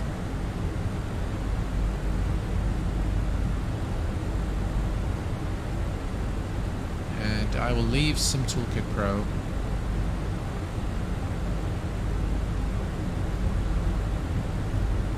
want to welcome Barry McNorton to the Kuwait Pilot channel, and Trading Pilot. Welcome aboard, my friend. Luke, welcome aboard, my friend. Sim 737, welcome aboard to the Kuwait Pilot channel. Appreciate you being part of the channel, friends. And yeah, welcome aboard to all the new subscribers and channel members. Thank you very much again for your support and everything that you do for the Kuwait Pilot channel. Appreciate it. Kuwait Pilot, I think you should change the display rendering to GPU. Otherwise, you're going to take an FPS very soon. All right, so we can do that. We can definitely experiment with that. We can come here and we can select. Now, the nice thing is you can do this on the fly. So we can say apply. Now it says here that this is not recommended. So now we've done this. Now we are on GPU. Looks like the FPS is improved. Yeah, it is improved. So we're just gonna leave that on the GPU. You will notice that when you select GPU that the GPU utilization would jump. So it would definitely increase. But I think it's much smoother. So thank you for that. Thank you for that tip. I think the experience is much smoother now, and we will leave it on the GPU. I love the fact that you don't have to restart the sim or the aircraft or anything. You can just simply go and change it to, you know, toggle between GPU and CPU, and you get some performance gains there.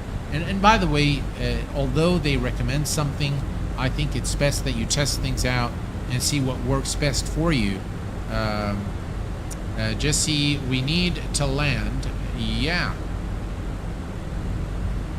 Well, now look at your displays. I think they look fine.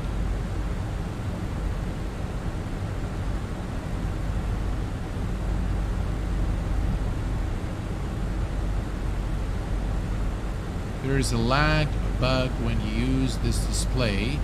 I'm not seeing a lag right now. I think it's alright.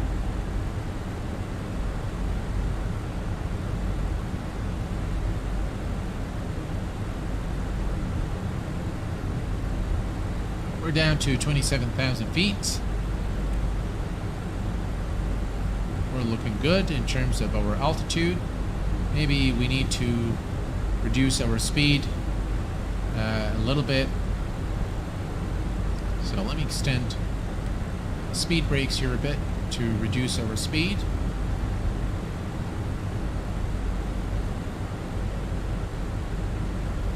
There we go, and we're just looking here. We're shooting for the magenta triangle here at about 260 knots or so. But yeah, I think that has really helped performance quite a bit. So thank you for the advice. I think that was a good advice. All right, speed is good.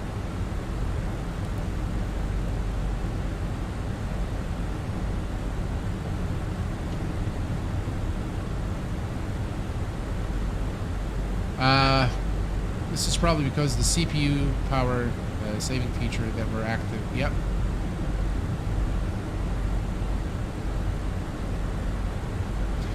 Yeah, I mean, I'm overclocking, by the way, at about 5.1 gigahertz. But I do not overclock the GPU, so I leave the GPU as is. Hopefully, once we arrive, I can show you the rain effect on the windshield. But let's see what happens here as we arrive into Gatwick. The sim runs fine, but the plane displays kind of lag, PDD and ND, etc. I'm experiencing it, and some people have reported it as well. How does it look on your end? Well, things look okay. I don't see any lag. Everything looks fine and dandy here on the. So just by switching to the GPU and offloading, looks like the stream was buffering there for a little while. And we're back again.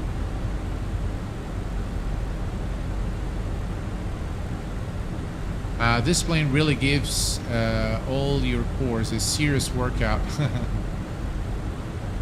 Yeah, it definitely does. Definitely does.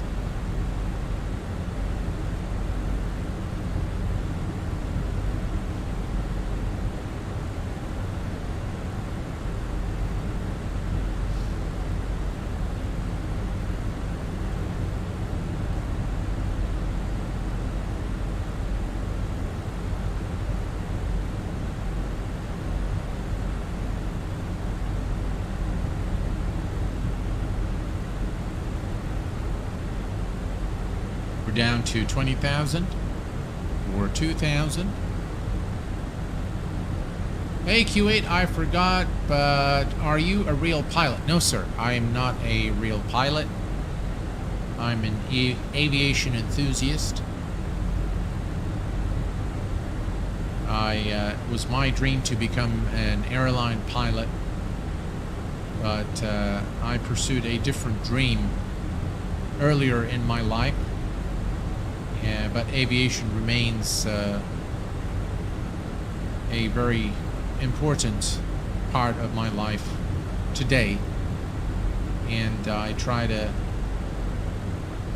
assuage my passion for aviation through this hobby here and creating flight sim content for the flight sim community.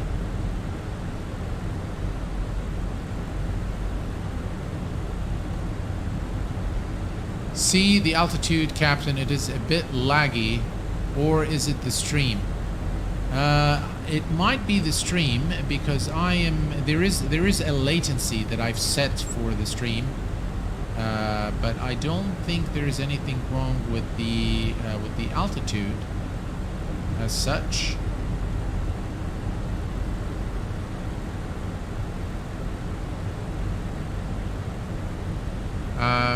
It could be this. I mean, I don't know.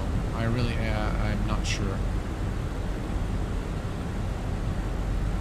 I'm not seeing anything that is abnormal at this point in time. So I'm assuming that everything is okay.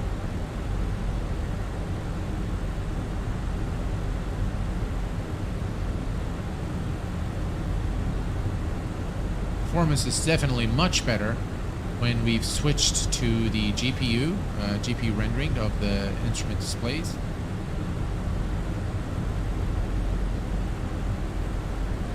And we can see now that we're approaching the UK. We're still over water, but we are in British airspace now, approaching London Gatwick.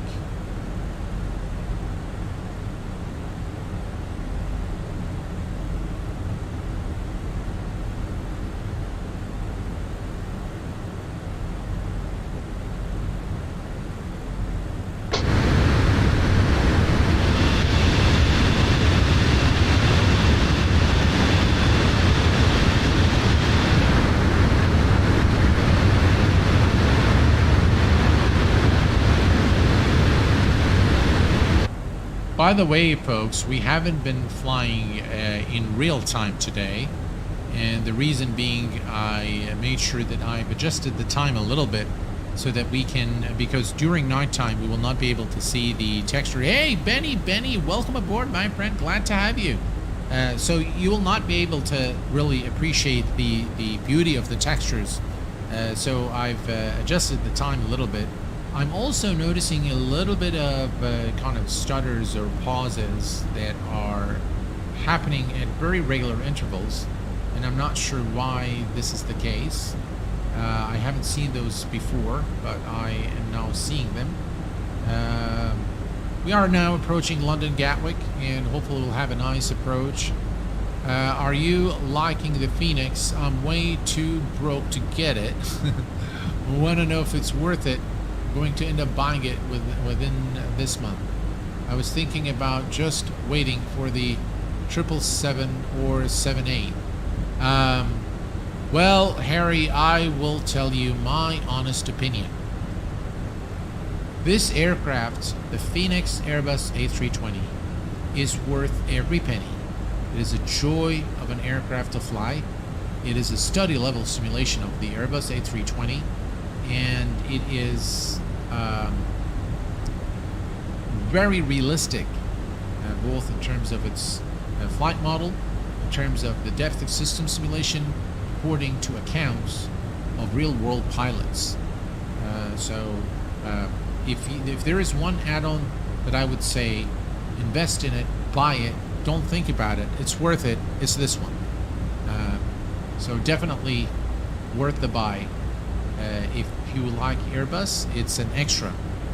Even if you don't like Airbus, I think this can be truly an educational add-on that you can buy to learn how to fly an Airbus. Well, in the sim, that is.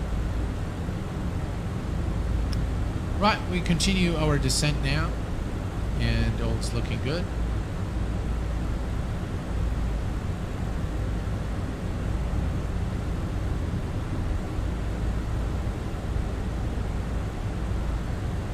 FENIX A320 is one of the best add-ons ever. Unfortunately, it works within a buggy MSFS environment. That is actually a fair statement. Yeah, that is a fair statement.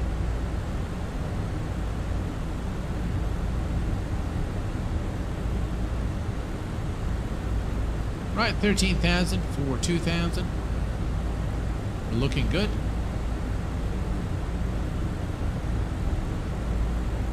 We're not too far from our destination now.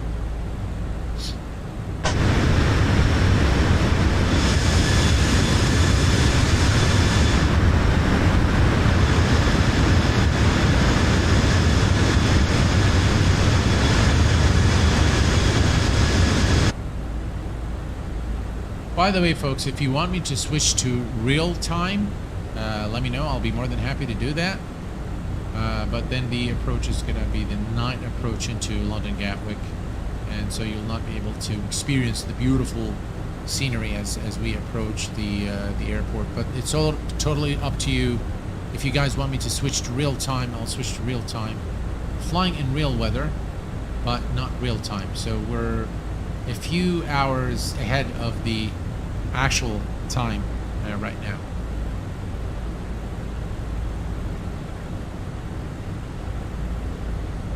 Let's do day landing. All right.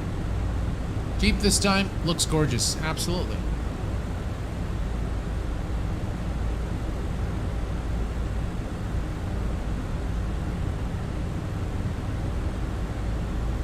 By the way, this aircraft really works. The LNAV, VNAV works extremely well. So the TD calculations, the TC calculations, it's spot on. Haven't had any issues in my previous flight. So yeah, by the way, while we're here, we can come to, so there's the landing, and we'll say apply METAR, and let's see, landing weight,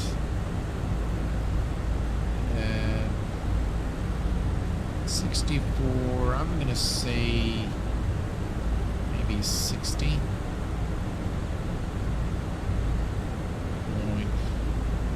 0.4. Okay. And well, what else do we need to set? Medium.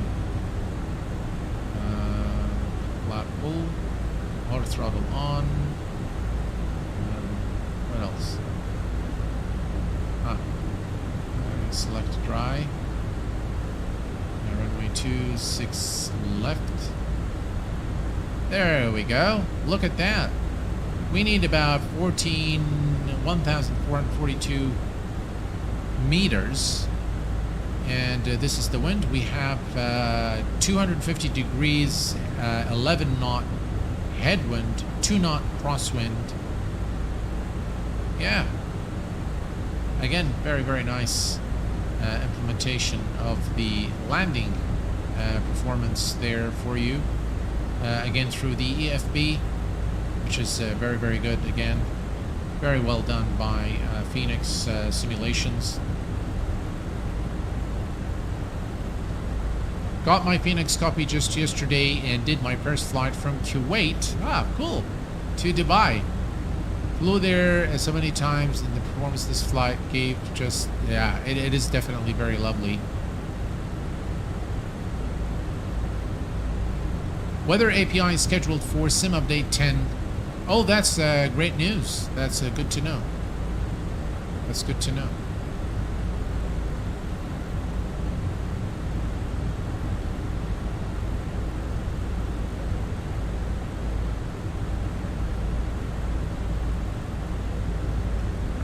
Increase the range to 40, and we are now, ladies and gentlemen, approaching 10,000 feet. Speed is good, altitude is good.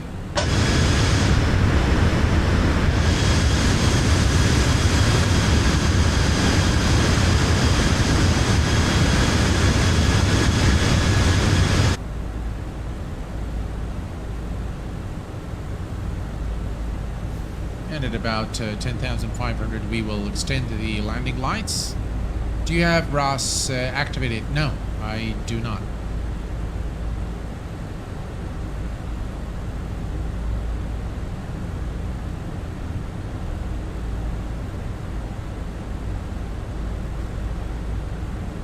Alright, I think at this point, maybe if we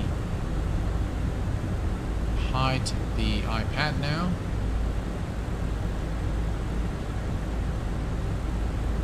We are now approaching London Gatwick, 10,500. Let's go ahead and turn on the landing lights and the runway turn off lights, and all the lights are good.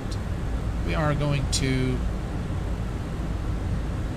turn on the landing system. We're going to configure the auto brake to medium, and we are going to arm the speed brake.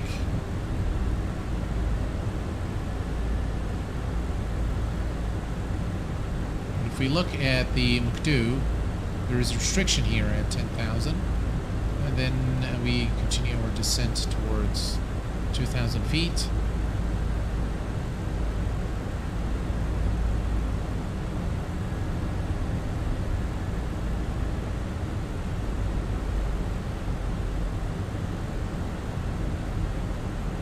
Wow, just lovely scenery here as we approach London Gatwick.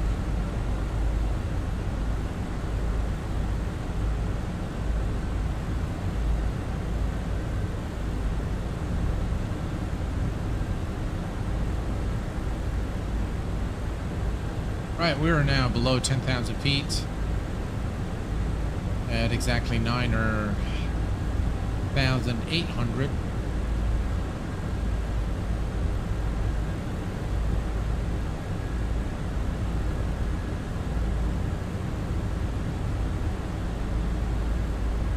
And hopefully we can bring up the rain effect here so I can show you that they've actually implemented this properly.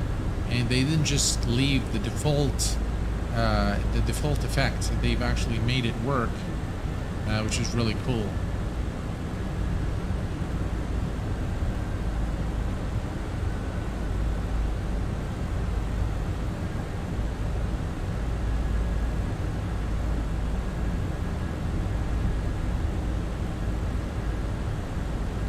Mike B, welcome aboard, my friend.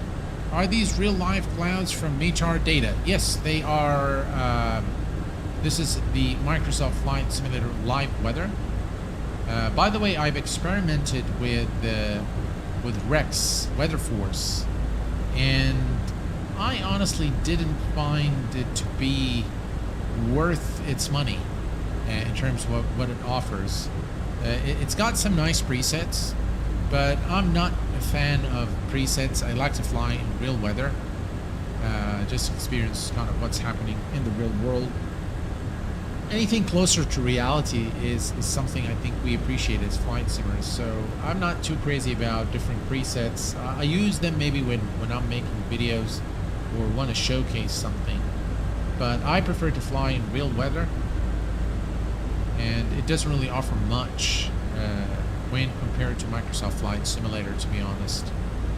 And in some cases, the default weather by Microsoft Flight Simulator was actually more accurate. So there you go.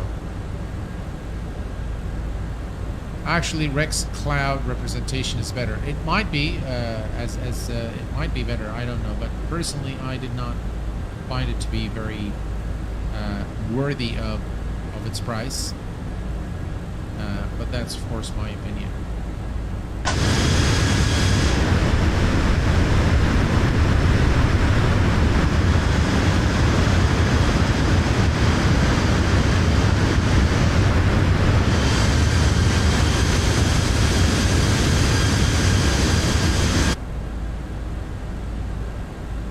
Well, we're almost there after definitely what's been a very long but entertaining flight from Salzburg to London Gatwick. And it looks like we are going to make it there a little bit ahead of schedule. So it was about a 2-hour flight, but it looks like we're going to make it slightly early today. About 1 hour and 32 minutes right now. I don't think it'll take us another half an hour. We are actually approximately 10 minutes away from our destination.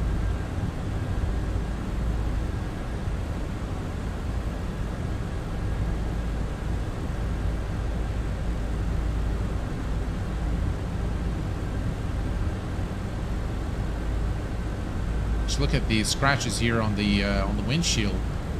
Just fantastic details on this aircraft.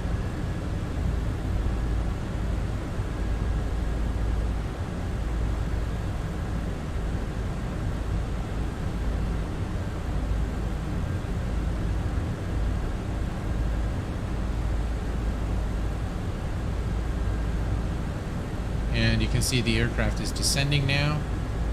And do we have a restriction here? Just about 7,220 knots. That's about right.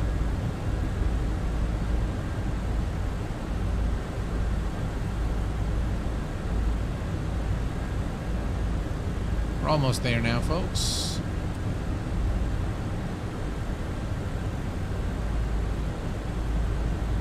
The transition altitude here at London Gatwick is 6,000 feet.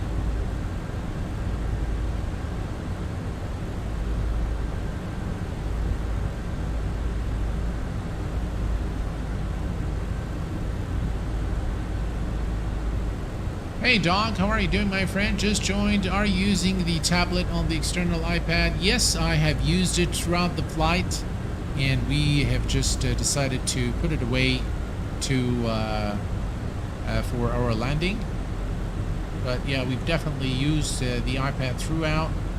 A great tool, and the implementation of the iPad is one of the actually highlights of this add-on.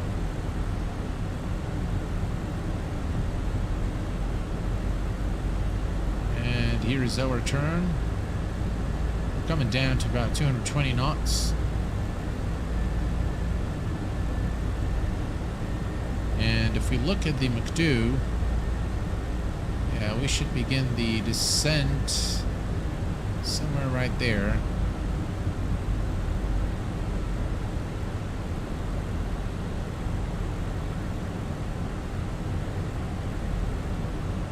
Right, we're almost there. It looks good, and the approach looks very nice.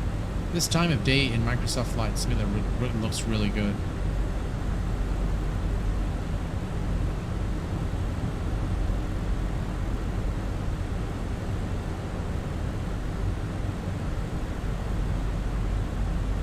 PMGD set the bar, and FENIX moved that bar up.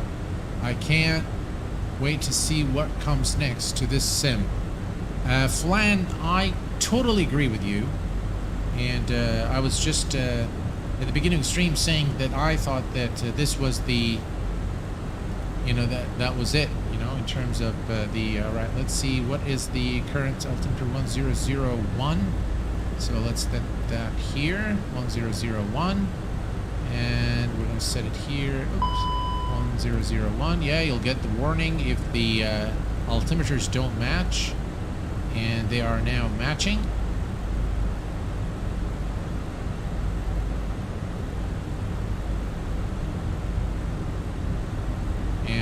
what I'm gonna do is I'm gonna go to performance, and I'm gonna say, do we activate here?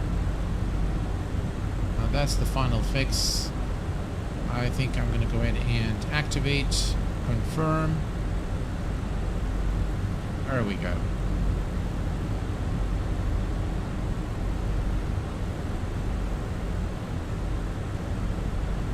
I think that will give us sufficient time to configure the aircraft properly for landing into Gatwick.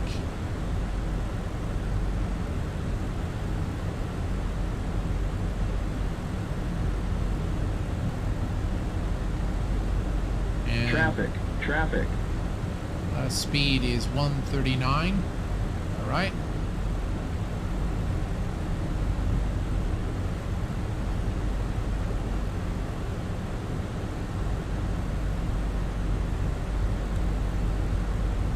All right, speed check and flaps 1.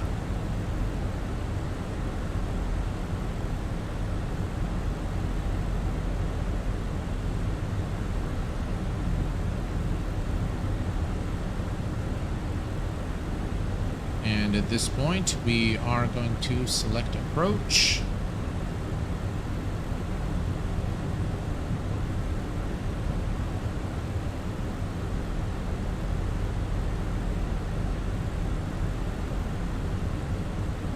We are looking good.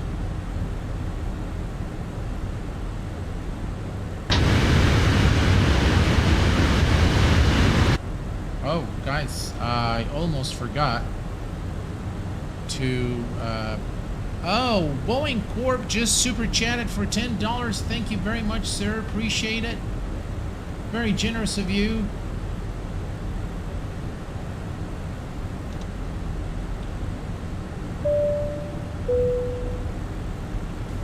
Just typing anything there. Recording. Perfect. Thank you very much again, Boeing Corp. Good evening, Q8 from New Jersey. Have a cup of coffee on me after landing. Thank you so very much, sir. Appreciate it. And I will definitely have that cup of coffee. And I appreciate your support, my friend. Thank you very much. All right, the landing lights are all on. Speed brake is checked. And we are now inbound, runway 26 left here at Gatwick. Speed check, flaps 2. We are aligning with the runway. Not sure what these stutters are. We've been getting them all along today. And the landing gear is coming down. Speed check. Flaps 3. And flaps full.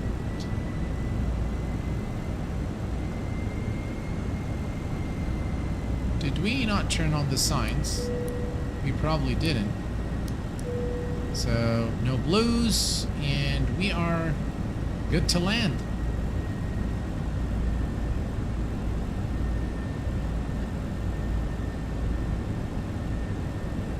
We are on the localizer and on the glide slope. We're looking good. And I will disconnect the autopilot momentarily. I hate these pauses. Not sure what's going on there.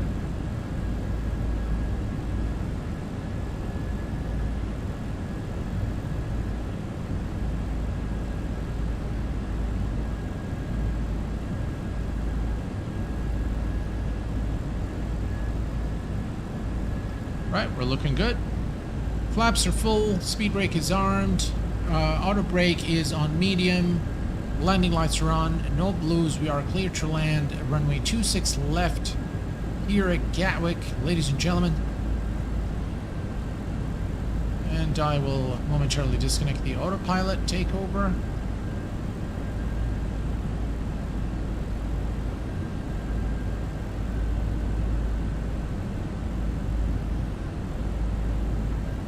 1000. All right, and autopilot disconnected. My aircraft.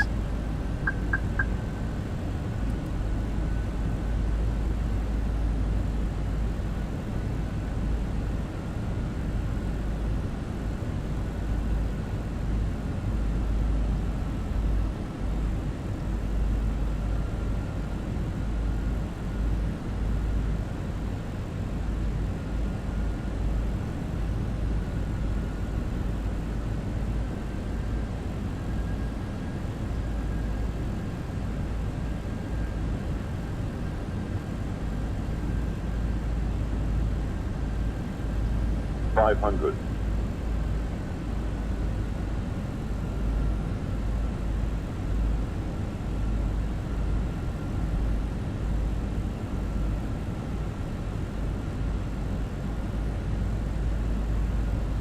$100 above.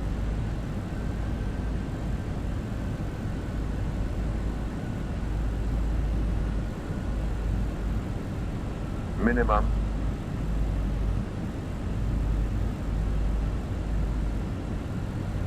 Flight slope. Flight slope. 50. 30. 20. Retard.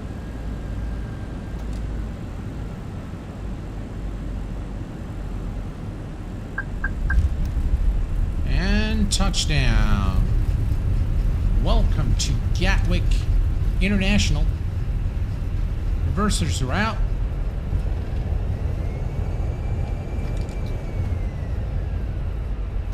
Ladies and gentlemen, we have made it safely here into London Gatwick Airport. And let me report to you our landing rate, which was minus 151. Minus 151 was our landing rate today. Welcome to London Gatwick. What a beautiful flight. What a beautiful aircraft.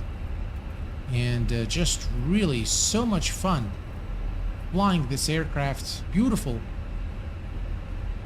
And I really enjoyed the flight today. And we're going to take a look, of course, at the replay in just a minute here. Across the runway. Not sure what these pauses are. Keep getting them.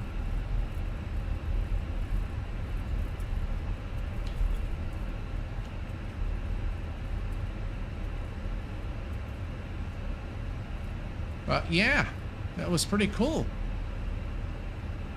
Now the frames are really suffering for some reason. Well, maybe not too bad. Alright, let's go ahead and start the APU. And we no longer need the strobes or the landing lights. We'll switch this to taxi. Runway can remain, wing lights can go off. Let's start the APU. And we can disarm the speed brake. That was a really fun flight, folks. Really enjoyed it.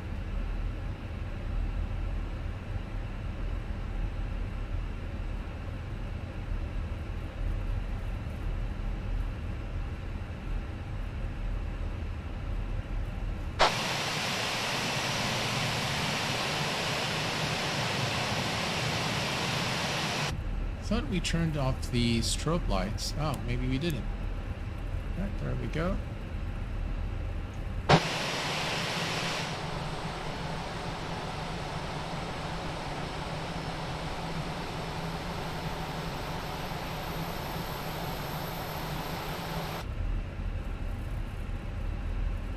think we're just going to park the aircraft somewhere here, just in the interest of time.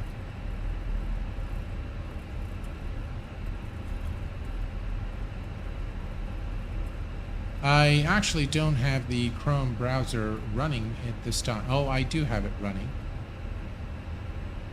I do have it running, but I keep it so that I can read the chat Maybe next time we'll do it through the iPad or something like that. But yeah, the frames are definitely suffering now here at Gatwick. Just pauses, stutters, and just everything.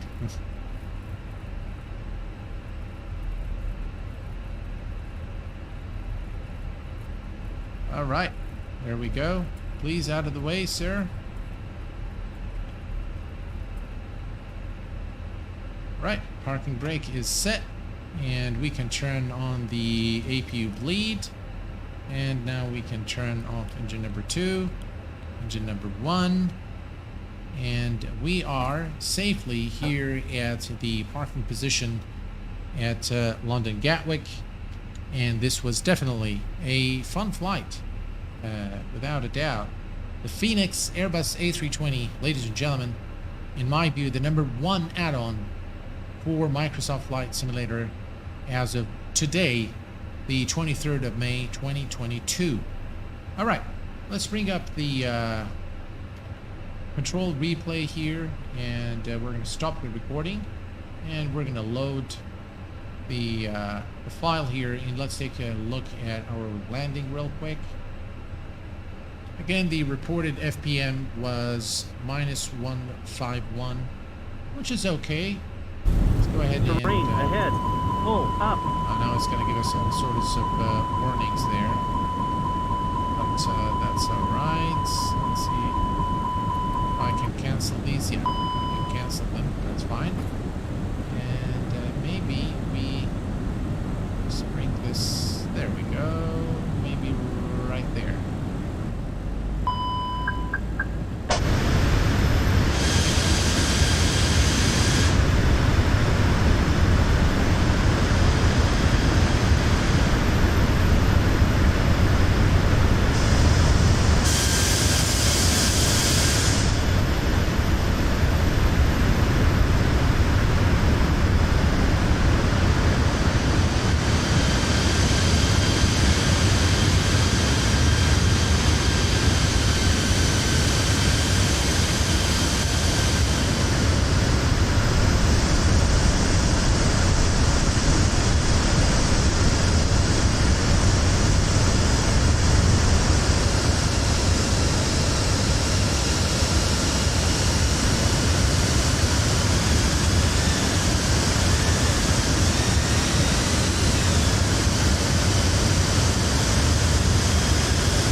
Well, folks, I believe this was a good landing.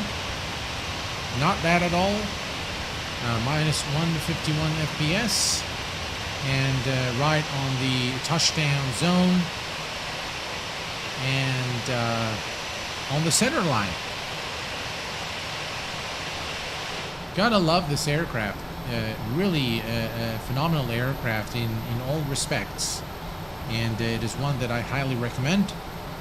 This pretty much, folks, brings us to the conclusion of our live stream today, and our first look and review of the FENIX Airbus A320. There's one more thing I'd like to be able to show you, if we can simulate the rain. Let me just turn off weather here and go to rain. Ah, there we go. Alrighty. So now if we just look at that, you see this is the only aircraft where they actually implemented the effect on the windshield there. You can see it. Maybe let me change the time of day as well. So let me make it. Yeah, I think now you can see it better. You see this? It actually works. So all the other aircraft in Microsoft Flight Simulator, when you turn on the windshield wipers, you don't see anything. You just see the raindrops exactly, which is extremely unrealistic. But in this FENIX A320, they've done it so well that is very convincing and very immersive, I must say. Yeah.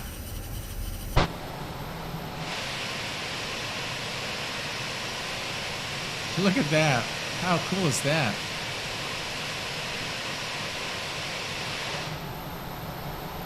Well, folks, this is pretty much what I wanted to show you in this live stream. I hope that you've enjoyed this live stream as much as I enjoyed streaming it for you. And until next time, please take care of yourselves and each other. Stay safe, and I will see you all very soon. Thanks for tuning in, and bye-bye for now.